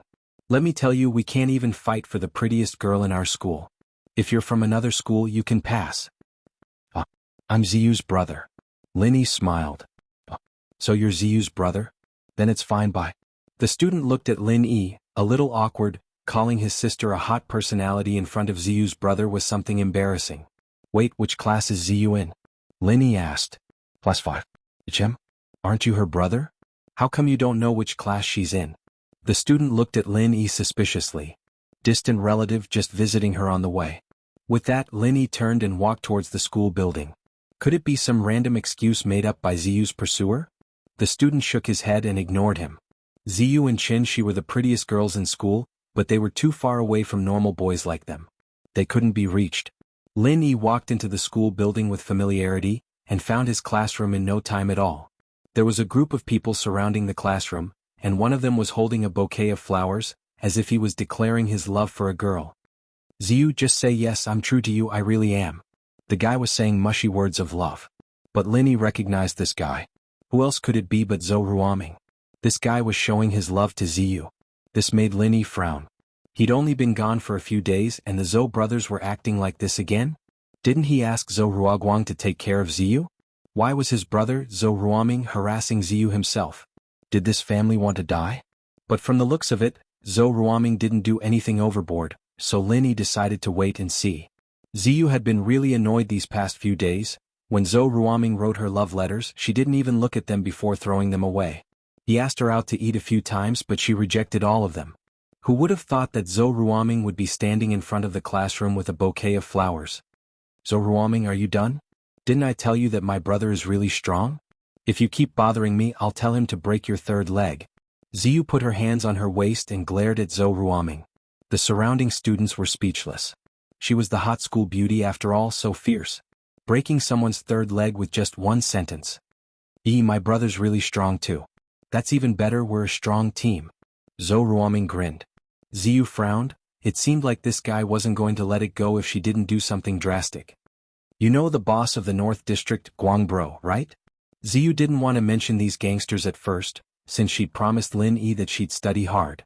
She hadn't been fighting anyone with a knife in this period of time, but she didn't expect that they'd come looking for trouble instead. Book Ocean Pavilion, she's here as soon as possible. Boss of the North District, Guangbro? Isn't that my brother? He's called Zhou Ruoguang and I'm Zhou Ruoming. Your brother wouldn't be my brother, would he? Zhou Ruoming grinned. Could it be that Ziyu's brother was her godbrother? That was even better. Now that they were together they'd be even closer. It wasn't that Lin Yi left, but Zhou Ruoguang didn't think that Zhou Ruoming and Ziyu would have anything to do with each other. He didn't know that Ziyu would come to Songshan's first school. Target equals _ blank. Chapter 1941. Date, October 20th. Chapter 1953. Her brother is me, so Zhou Ruoguang's your brother, that's even better. But he's not good enough to be my brother, your brother's nothing but a pug in front of my brother. Ziyu remembered how much respect Zhou Ruoguang had for Lin Yi, and she couldn't help but feel proud of herself. This was even better, bringing up Zhou Ruoguang and having him ask around would make this guy stop bothering her. What did you say? Zhou Ruoguang's face darkened. This was a slap in the face. He didn't use force on her before because he knew that she was a hooligan, but now she was calling him a pug. Zhou Ruoguang was furious. Who the hell is your brother? I'm her brother. Lin Yi smiled and walked over. You. Zhou Ruoguang paused, not expecting someone to answer. He turned around and his face changed. He didn't expect it to be Lin Yi and his legs went soft, almost falling on his butt. He thought about what Ziyu said before, that your brother's nothing but a pug in front of my bro. She wasn't wrong at all.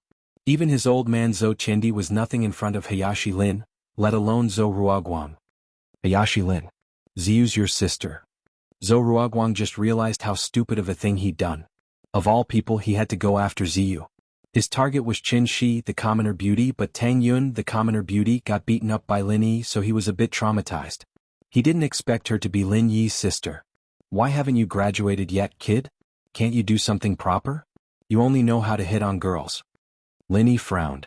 He could tell that Ziyu wasn't at a disadvantage, so Lin Yi didn't bother with Zhou Ruoguang. With a hooligan like him in school he could at least look after Ziyu and Qin Shi. Hayashi Lin, I can't get into college so I'll just stay here for a few more years. Zhou Ruoguang said awkwardly, I'm sorry Hayashi Lin, I didn't know Ziyu was your sister. I wouldn't have gone after her even if I had 100 guts if I did. I'll throw this flower away. Alright, you don't have to throw it away. Lin Yi snatched the flower from Zhou Ruoguang's hands. I'll give it to you then. Ziyu, this is for you. Ziyu was already very surprised to see Lin Yi, and seeing Lin Yi give her a flower, her heart skipped a beat and her face blushed. In front of outsiders she was a hot girl, but in front of Lin Yi she was a good girl. She took the flower and said shyly, Lin Yi bro, thank you. Ugh. Zhou Ruoguang was a bit dumbfounded. Ziyu had this shy side to her? But then he remembered that Lin Yi and Ziyu didn't have the same surname. Could they be siblings? At that thought, Zhou Ruoguang's legs shivered. He really was blind, chasing two women who were Hayashi Lin's women. He was asking to die. Lin Yi bro. Qin Shi saw Lin Yi as well, but her face darkened when she saw Lin Yi giving flowers to Ziyu. She recovered quickly, and her mood was replaced with joy. Why are you here? Lin Yi's senses were sharp. How could he not see the sadness in Qin Shi's eyes? She smiled and split the flowers in Ziyu's hands into two, giving one to Qin Shi. This was for you too, I was just about to ask Ziyu to give it to you. Yeah, Qin Shi, Lin Yi bro wanted to give it to you. Ziyu looked at Qin Shi teasingly as well. She knew what Qin Shi was thinking, of course. She'd been joking with her about Lin Yi a lot lately. Is that so? Qin Shi was happy, but she jumped when she saw Ziyu's eyes. She was afraid that she'd say something inappropriate in front of Lin Yi. Thank you Lin Yi bro, let's talk outside the classroom. It's not too good. Qin Shi was a bit shy. She had puppy love in her classmates, but she was the type of girl who was more cautious. She had a crush on Lin Yi, but she didn't want people to see it. In fact, even Zhou Ruoming could tell what Qin Shi was thinking. Zhou Ruoming sighed to himself. If he'd gone after Qin Shi back then, he'd be in big trouble. Going after a weak girl like Qin Shi? Zhou Ruoming wouldn't do what he did to Ziyu. He'd definitely do what he did to Tang Yun, threatening her. But if he did that, Lin Yi would probably stomp him to death. What's going on? What are you all standing at the classroom door for? A familiar voice rang out, and the students at the door dispersed immediately. Even Zhou Ruoming carefully moved to the side. What are you three standing there for?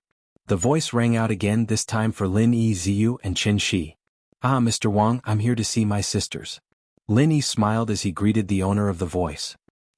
Lin Yi? Jifeng's face turned a bit weird when he saw Lin Yi. He was relieved that Lin Yi had graduated. He could finally go back to being that powerful headmaster, but now Lin Yi was back. He didn't dare pretend in front of Lin Yi. Now that Lin Yi had graduated, he wasn't afraid of him anymore. What if Lin Yi said something about what happened before? He'd be in trouble. Therefore Wang Jifeng immediately put on a kind smile. Ah, these two are your younger sisters. Are they from grade 5, class 5? I understand. If you need anything in the future, you can come find me anytime. Qin Shi, Ziyu, Mr. Wang said that if you need anything, just go find him. Like if someone's chasing after you or something? Lin Yi said with a smile. Ziyu's eyes widened. She didn't think that the headmaster would be this nice to Lin Yi. Just who was this guy? Why was he so cocky everywhere he went? Ziyu was practically worshipping Lin Yi now. Haha, there's no need for the headmaster to do anything. I'll take care of it for Hayashi Lin. Zhou Ruoming was worried that Lin Yi would come looking for trouble. He quickly patted his chest in front of Lin Yi. Jifeng was speechless. This Zhou Ruoming was so loyal after getting beaten up by Lin Yi a couple of times. This guy was really a softie. But then again, wasn't his weakness in Lin Yi's hands as well? Chapter 1942. Date: October 20th. Chapter 1954. Ing Ziyu's idea. These two could be considered the black and white sides of the school. No one would dare bully Ziyu and Qin Shi in school anymore. The next class is gym. We're not going. Lin Yi bro, bring us out for a walk, we haven't seen you in a long time. Ziyu said, skipping class right in front of the dean. Haha, it's fine. You guys go if you have something to do, I'll talk to the gym teacher. Jifeng said, wishing that Lin Yi would leave. Qin Shi wasn't as smart as Ziyu, and her eyes went wide at the words of the strict dean. She couldn't believe it. But Ziyu was already holding her hand, following Lin Yi out of the school building. Ziyu, not bad, actually reaching the minimum requirement to pay for your own expenses. It seems like she's hard work this time. The first half of Lin Yi's sentence was to praise Ziyu, and Ziyu was feeling proud of herself. But the second half of Lin Yi's sentence was to praise Qin Shi. This made Ziyu very depressed. It's true that it's she's work, but she tried her best too. Ziyu said, a little unhappy. Yeah, Lin Yi bro, Ziyu really put in a lot of effort. Qin Shi said. I know, I don't want her to get arrogant. Lin Yi said. But you didn't disappoint me, Ziyu. Study hard, and you'll be able to face yourself and your brother in the future. My brother? Ziyu's face was a little down when she heard Lin Yi bring up her brother. My brother's mission isn't done yet? When will he come back? I don't know about that, some things are confidential and I can't just say it like that. Please remember. Lin Yi said. But it'll be a long time, or your brother wouldn't have asked me to take care of you. The person my brother asked isn't bad at all. Big brother Lin Yi, you're so awesome. Wherever you go, people seem to be afraid of you. Even that black-faced Wang Jifeng treats you kindly. You're really awesome. Ziyu had been scolded by Wang Jifeng a couple of times since school, and she naturally held a grudge against him. Seeing how nice he was to Lin Yi today, Ziyu felt a lot better. Do you have enough money? He came to see Ziyu mainly because he wanted to ask if she had any money to spend. The school had waived her tuition, but she still needed money for her living. Fortunately, I haven't spent all the money you left me last time. I don't really need money. Ziyu wasn't the kind of girl who spent a lot of money. She usually spent money on transportation and food, and she didn't really buy clothes. Well, it's good that you know how to be thrifty, but don't waste yourself too much. This is a card with 20,000 yuan in it.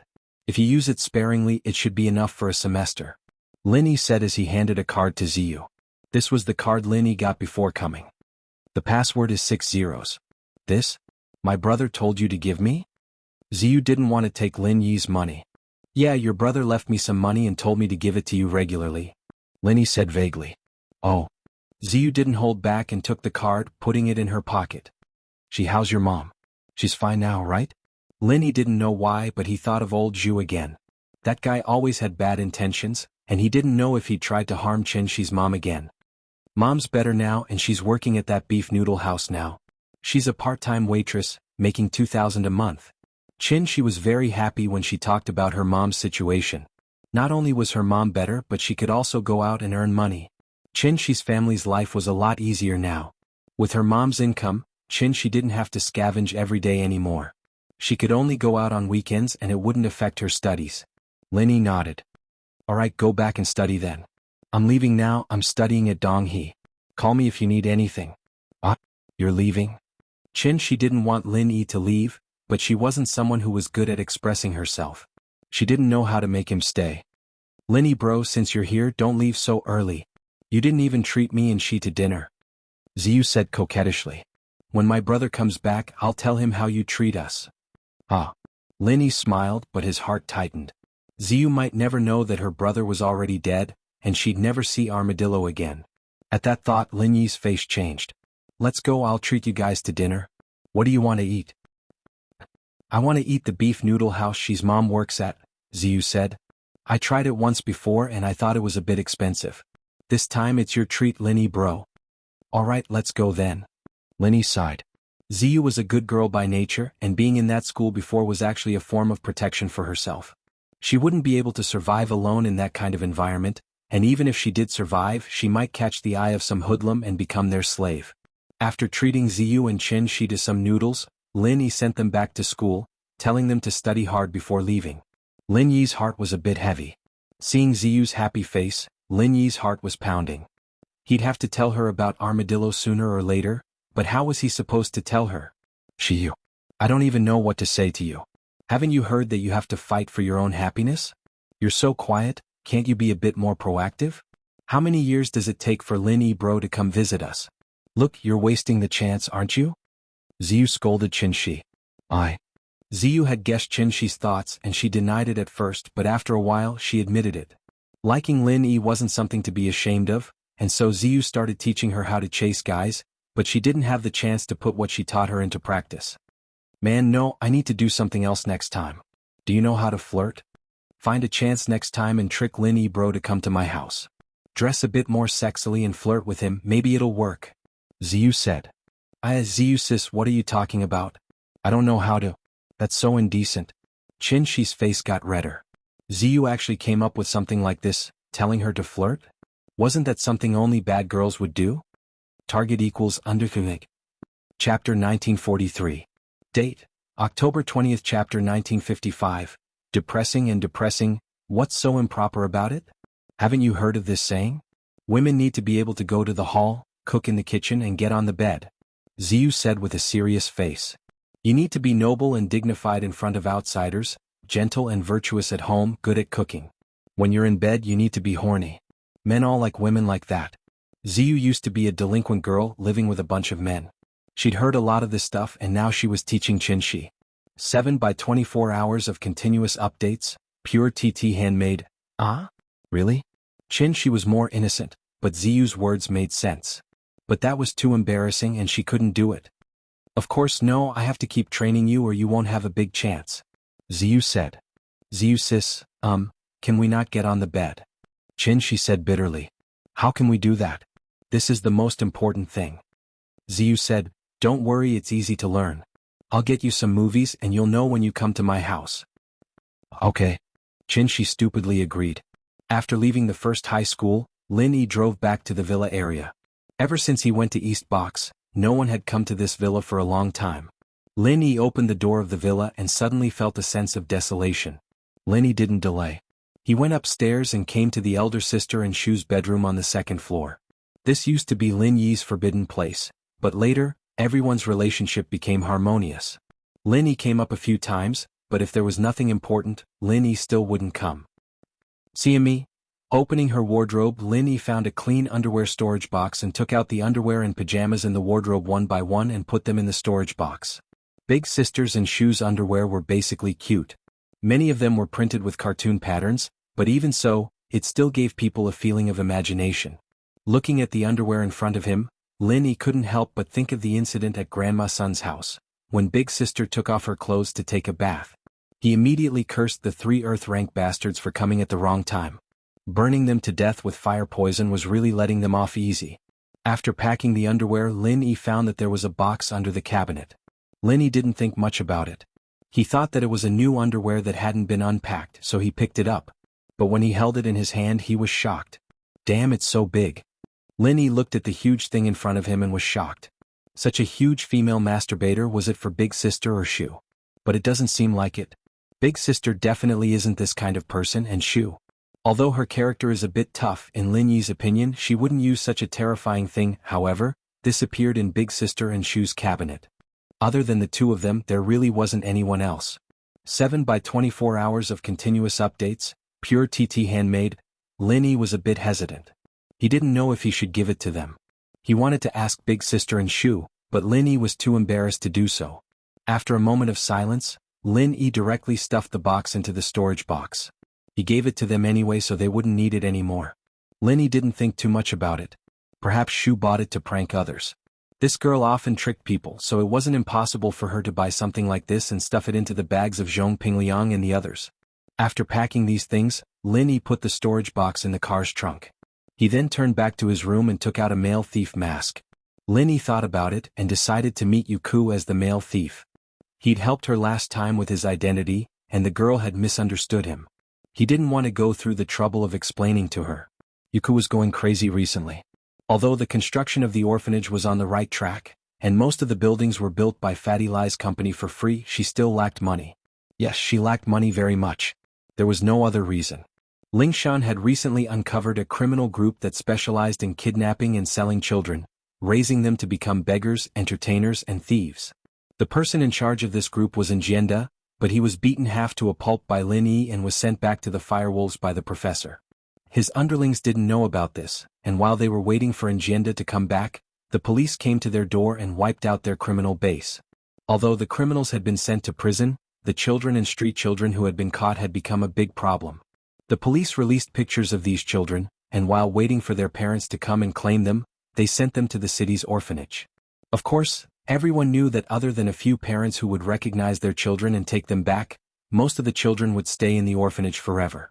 Some of the children were even sold or abandoned by their cruel parents, so why would they take them back? The orphanage suddenly had more than 200 children, and that meant more than 200 mouths.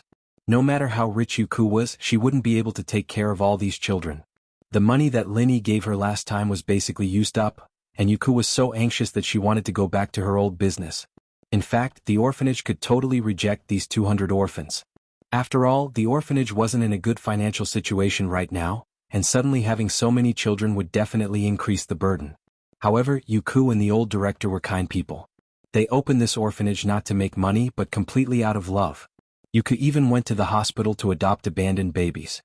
Faced with so many homeless children, how could she reject them? Master, there are so many children. Food, clothes, and daily necessities. This cost is too much and we can't afford it. Why don't we borrow some money from Chairman Lai? Yuka didn't want to borrow money unless it was absolutely necessary. She didn't know why Lin Yi was so good to her. Not only did he give her a sum of money last time, but now he let Fatty Lai build some facilities for the orphanage during the factory's free time. Although most of the materials used were left over from the factory's construction, and the construction time wasn't fixed, he only helped the orphanage when his construction company was free.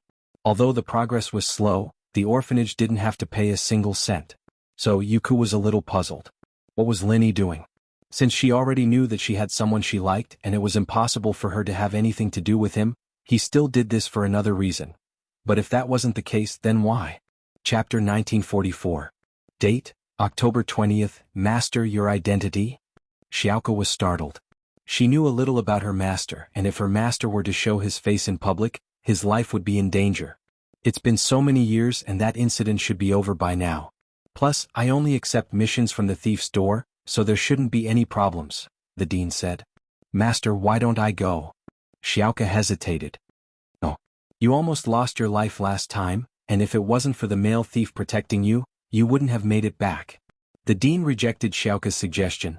Although you are proficient in some mechanisms and dark arts, your experience is still too little. Facing those cunning people of the same profession, how are you a match for them? Hearing the dean's words, Xiaoka couldn't help but fall into silence. It was true that during the tomb robbery, if it wasn't for the male thief protecting her, she would have become old Hayes cannon fodder. She wouldn't even know how she died. Man, if only the male thief could come with me. Xiaoka sighed. Lin Yi stood outside the dean's room quietly, listening to their conversation. He didn't think that the orphanage was still so difficult. He thought that with the money he gave them last time, and with Fatty Lie's free help, the orphanage would have a good life. Who knew that there would suddenly be 200 more orphans? This was killing Xiaoka. With Xiaoka's personality, even if she didn't eat or drink, she wouldn't let these children suffer. So, although Xiaoka was a little reckless and greedy, Lin Yi had a good impression of her. Otherwise, Lin Yi wouldn't have thought of giving this small box of money to Xiaoka immediately. Lin Yi didn't disturb her and waited for Xiaoka outside the room. He didn't want the dean to know that he was here, and he only wanted to see Xiaoka and leave after giving her the things. Lin Yi didn't want too many people to know his identity as the male thief. This dean was a half-golden class master, and Lin Yi felt that she had some secrets. Xiaoka also said that she seemed to have a grudge against someone, so Lin Yi didn't want to have too much to do with her. After talking to the dean, Xiaoka left the room, but she didn't take 2 steps before a voice came from behind. Flying Sparrow, can I talk to you? Lin Yi suddenly appeared behind Xiaoka. Ah. Xiaoka froze, but hearing the familiar voice and the unique name, her eyes lit up with excitement. Male thief. She turned around and saw the familiar mask. Xiaoka's heart skipped a beat and her cute face blushed. This was the person that she thought about day and night, the person that always appeared in her dreams. She didn't think that he would appear in front of her again. Didn't he say that they wouldn't meet again every time they parted? But it didn't take long for them to meet again, and it made Xiaoka very happy. It's me, but aren't you going to invite me to your room? It's not good for others to see me like this, right? Lin Yi pointed at his mask and smiled bitterly. Xiaoka couldn't see Lin Yi's bitter smile, but she could hear the awkwardness in Lin Yi's voice. She playfully said, Then take off your mask. Take it off. I'm afraid you'll be disappointed. Sometimes expectations are better than reality, Lin Yi said faintly. If you don't want to take it off, then don't take it off. Even if you're ugly, I still like you. Xiaoka was telling the truth, she liked the male thief as a person. She didn't know what he looked like and he always wore that stiff mask in front of her, but Xiaoka liked him just the way she liked him. Haha, then you can treat me as an ugly monster, Lin Yi smiled. Although Xiaoka said that, she still quickened her steps and brought Lin Yi to her room. Xiaoka was very excited. This was the second time the male thief came to find her, and this was a good start. After entering the room, Xiaoka happily made a cup of tea for Lin Yi and sat beside Lin Yi. How come you have time to find me today? It seems like you're having a hard time, so this is for you. Lin Yi handed the small suitcase to Xiaoka. What's this? Xiaoka paused and took the suitcase, opening it. The moment she opened it, her eyes filled with a green light. American dollars. So much. For me? Yi nodded. Wow, male thief, you're too good to me. Xiaoka hugged Lin Yi and kissed Lin Yi's mask. I love you so much. Lin Yi was a bit speechless. This Xiaoka treated the male thief and Lin Yi completely differently. Last time when he used Lin Yi's identity to give her money, she didn't seem happy at all, and even acted like he was plotting something against her. If it was the male thief, he would have thrown himself at her. This money came from illegal sources, from a drug dealer. You should have a way to exchange it, right? Lin Yi reminded. That's no problem, we're from the thief sect. Dealing with this kind of money is no problem at all, Xiaoka said nonchalantly. $1.5 million? Ah, that's great, it'll be enough for a long time. You can use it first, I'll send you more if I have this kind of money in the future. Lin Yi wouldn't mind cashing in again. I'm leaving now. You're leaving already? Xiaoka was a bit disappointed, but when she thought about how the male thief came to give her money, she felt sweet inside. He still cared about her after all. Otherwise, why would he think of her first after robbing a drug dealer? Right? Does the thief sect? Do you have a special channel for information? I'm looking for some rare items, do you have a way? Lin Yi was about to leave when he remembered something. Of course, I can help you keep an eye out for what you're looking for. Xiaoka was overjoyed. She was afraid that the male thief would look for her if he didn't need anything. As long as they established a connection, wouldn't it be easy to meet him in the future? Chromatic steel, a type of multicolored steel. Lin Yi said. There's also blue crystal and pure yellow jade, these 3 things. Shortcut key, enter, next page, shortcut key. Chapter 1945. Date, October 20th. Oh? Okay, I'll keep an eye out for you. Xiaoka didn't have any suspicions after hearing what Lin Yi said. The male thief wouldn't look for normal things so seriously, so it was normal that she hadn't even heard of some of them before. But how do I contact you if I have any news? Xiaoka's eyes flashed with cunningness. As long as she got the male thief's contact number, she could call her often. Lin Yi wanted to give her his number, but he remembered that it was registered with his ID. What if Xiaoka checked it and found out who he was? So Lin Yi said, "How about this, I'll come back after a while." I see. Okay then. Xiaoka was a little disappointed, but the male thief agreeing to come back was much better than never seeing him again. I'll be going then. Lin Yi saw the reluctance in Xiaoka's eyes and sighed. Okay. Xiaoka nodded. Lin Yi turned around and walked towards the door. Male thief. Xiaoka couldn't help but call out again. What's wrong? Lin Yi turned around. I like you. Xiaoka had said these words countless times in her dream, although she'd confessed to Lin Yi before, she couldn't help but say it again when she saw him again. Lin Yi's footsteps paused, but he didn't say anything. He shook his head and quickly left the room, disappearing without a trace. Xiaoka, on the other hand, stared at Lin Yi's disappearing silhouette, lost in thought. Lin Yi had no choice but to ask for Xiaoka's help. These 3 items were too precious, and although Fatty Lai had been asking around for them, there wasn't any news. The blue crystal was something that could only be found by chance, and as for the pure yellow jade, he didn't know where it was either. There was no news about Kai Gang either, so Lin Yi could only try his luck and ask for Xiaoka's help. After leaving the orphanage, Lin Yi went back to the car and took off his mask. He called Sun Jingyi directly. Jingyi, where are you? I'm in Songshan now. Lin Yi said. You're already here? I'm at home, tell me a place and I'll go right away. Sun Jingyi said. Let's go to your home, some things can't be done in public. Lin Yi said. Sun Jingyi blinked and blushed. Some things can't be done in public? What did that mean? Could it be that Lin Yi wanted to? With that thought, Sun Jingyi couldn't help but blush. Could it be that Lin Yi wanted to exercise his right to let his lover do it? Let's call Wu Qintian too. Lin Yi couldn't see Sun Jingyi's expression, so he didn't know what she was thinking. Wu Qintian? Sun Jingyi was even more dumbfounded. Why would Lin Yi call Wu Qintian? Could it be that he wanted to do 3P? Xiao Xiao told her that she wanted to do 3P with Lin Yi. Could it be that Lin Yi really wanted to do it after tasting the sweetness? But giving Sun Jingyi to Lin Yi was fine, but giving it to Wu Qintian? Wasn't that asking for her death? Yeah, what's wrong? Lin Yi blinked, noticing that Sun Jingyi's tone wasn't right. Wu Qintian. That's not too good, right? Sun Jingyi may look like a strong woman in public, but in front of Lin Yi, she looked like a retard. Not good? That's right. Lin Yi thought about it. He wanted to ask Sun Jingyi about her practitioner's arts. Although Wu Qintian wasn't an outsider, it wouldn't be convenient.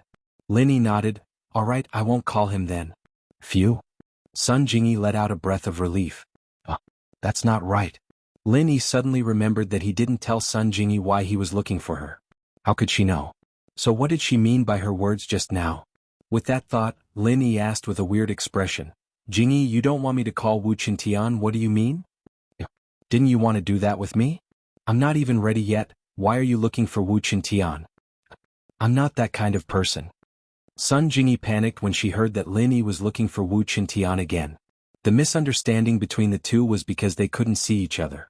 If Lin Yi could see Sun Jingyi, he would be able to guess what she misunderstood. And if Sun Jingyi could see the weird expression on Lin Yi's face, she would know that she misunderstood him. But they couldn't see each other's expressions and they could only guess from their words. And so, the misunderstanding grew bigger and bigger and Sun Jingyi exploded. Although Lin Yi was strong and she had feelings for him, but even if she had feelings for him, she couldn't just humiliate herself like that, could she? With him. Although she wasn't ready, she was willing. But with Wu Qintian she might as well kill herself. Wah. Lin Yi didn't know what to do when he heard Sun Jingyi's sudden outburst, but he finally understood why Sun Jingyi misunderstood him. He didn't know whether to laugh or cry. Jingyi? What does this have to do with being promiscuous? I went to you to ask about House Sun's arts, and as for Wu Qintian, it was to discuss your future plans. But I thought that although Wu Qintian isn't an outsider, it's better to keep your arts a secret, so I didn't go to him. Did you misunderstand something? Sun Jingyi's face reddened even more. She wanted to find a hole to hide in. No way? She misunderstood? Furthermore, the misunderstanding was so thorough? How shameful. But luckily Sun Jingyi knew that Lin Yi couldn't see her expression, so she coughed and said, I didn't misunderstand. What I mean is, I've never let anyone enter my room. Yes, only people I like can enter. So Wu Qintian can't come. Yes, that's it. Hearing Sun Jingyi's explanation, Lin Yi didn't purposely expose her. It was funny when he thought about it. Sun Jingyi thought that he was going to ask Wu Qintian to do it with her. Was he that shameless? Okay, can I come? Lin Yi asked. You are my half-lover, so others can't come, but you can come. Sun Jingyi said a little embarrassedly. Although she didn't directly admit that Lin Yi was the one she liked, it was a silent agreement. Plentips. Chapter 1946.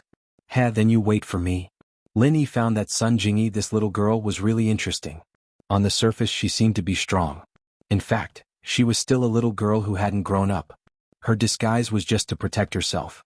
The fickleness of human relationships in a big family made her learn to protect herself from an early age. And? Sun Jingyi nodded shyly. Her disguise had already been seen through by Lin Yi, so Sun Jingyi wouldn't be so tired to protect herself in front of Lin Yi. She was like a wandering child who found a harbor to shelter from the wind. This feeling was very comfortable. Half an hour later, Lin Yi came to the community where Sun Jingyi rented. This was an apartment area. Although Lin Yi knew the address, he had never been here before. Parking the car downstairs, Lin Yi took the elevator upstairs and rang the doorbell of Sun Jingyi's house. After a while, Sun Jingyi's voice came from inside. Who is it? It's me, Lin Yi, said Lin Yi. The door was opened and Sun Jingyi looked at Lin Yi with some surprise. You're here. Lin Yi looked at Sun Jingyi, and a slight smile appeared at the corner of his mouth. This little girl was obviously wearing pajamas at home, but her face was carefully made up. Obviously she dressed up for his arrival. This made Lin Yi feel surprised and helpless. Sun Jingyi, did it become real? Is it the pressure from the Sun family, or is it Sun Jingyi's own intention? Lin Yi didn't like the kind of purposeful interaction. If Sun Jingyi approached him on the idea of old man Sun, then Lin Yi would feel uncomfortable. Make yourself look more innocent. It's quite pleasing to the eye. It's much better than the mature look you used to have, Lin Yi said. The company has been sold. I have nothing to do.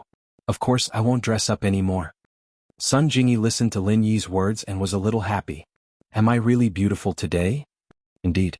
Lin Yi nodded and said, but the next time I come, you don't have to dress up. There's no need. You're already pretty good looking. Sun Jingyi's thoughts were exposed by Lin Yi, and she immediately felt a little embarrassed. She said, I went out to buy food. That's why I put on makeup. Do you think it's because of you? Shameless. Now what about food? I happen to be a little hungry. Lin Yi said. I finished eating? Sun Jingyi snorted. Finished eating? Lin Yi looked at Sun Jingyi with a smile that wasn't a smile. I've really finished eating. I've thrown away the packaging. Sun Jingyi said. Book C Pavilion? Oh, where did you throw the packaging? Let me see what you're eating. I'll go buy it too. I don't know what to eat anyway. Lin Yi said seriously. Lin Yi, are you doing this on purpose? Why are you so annoying? Sun Jingyi saw that Lin Yi was deliberately making fun of her. She simply stopped pretending and said angrily, I dressed up for you, okay? Are you satisfied? Ugh. Lin Yi didn't expect to make Sun Jingyi go berserk twice in one day. He suddenly felt a little embarrassed. He touched his chin and smiled bitterly. Jingyi, I'm just joking. Me too. Sun Jingyi said. Hee, okay, let's get down to business. Right, can you transfer some of your true chi to me? Lin Yi asked. My true chi? Transfer it to you? After Sun Jingyi was slightly stunned, her face became extremely strange. Are you serious? What's wrong? Lin Yi saw Sun Jingyi's expression, and he faintly felt that there seemed to be something that he had neglected. When the people of our Sun family reach the first level, true chi can only be used by one person. If we can't reach the second level, then we can only transfer true chi to this person for the rest of our lives. Sun Jingyi said, don't you know? Lin Yi had heard of this situation, but he ignored this condition before. He thought that it was okay for Sun Jingyi to transfer some true chi. But now it seemed that if he wanted Sun Jingyi's true chi, it was equivalent to binding Sun Jingyi's lifetime happiness. Before Lin Yi made up his mind to accept this girl, he definitely couldn't do such a reckless thing. Therefore Lin Yi suddenly felt a little embarrassed. I forgot about this, but don't get me wrong. I just want to study your true chi. I don't mean anything else. I see. Sun Jingyi breathed a sigh of relief, but at the same time she was a little disappointed. She was even thinking that if Lin Yi insisted, Would she listen to him and transfer her true chi to him? In that case she could rely on him openly because she had pinned her lifetime happiness on Lin Yi. She, Sun Jingyi, could only serve Lin Yi for the rest of her life. So, if after you transfer your true chi to me, your true chi will automatically become the same as mine, then the true chi that you produce in the future will automatically become this kind of true chi? Lin Yi suddenly thought of a very important question and asked quickly. That's right. Sun Jingyi nodded. This mental cultivation of our Sun family is very strange. It is completely an auxiliary mental cultivation. Once the true chi in my body becomes your true chi, then no matter how much true chi I have, it will be the same kind of true chi. So that's how it is. There was a hint of understanding and joy in Lin Yi's eyes. If it was really like what Sun Jingyi said, then there was no need for him to study Sun Jingyi's true chi. No wonder he felt that the true chi in Grandma Sun's mind didn't have any evil intentions, and there was a familiar feeling. It turned out that this feeling didn't come from Sun Jingyi, but from Faubert.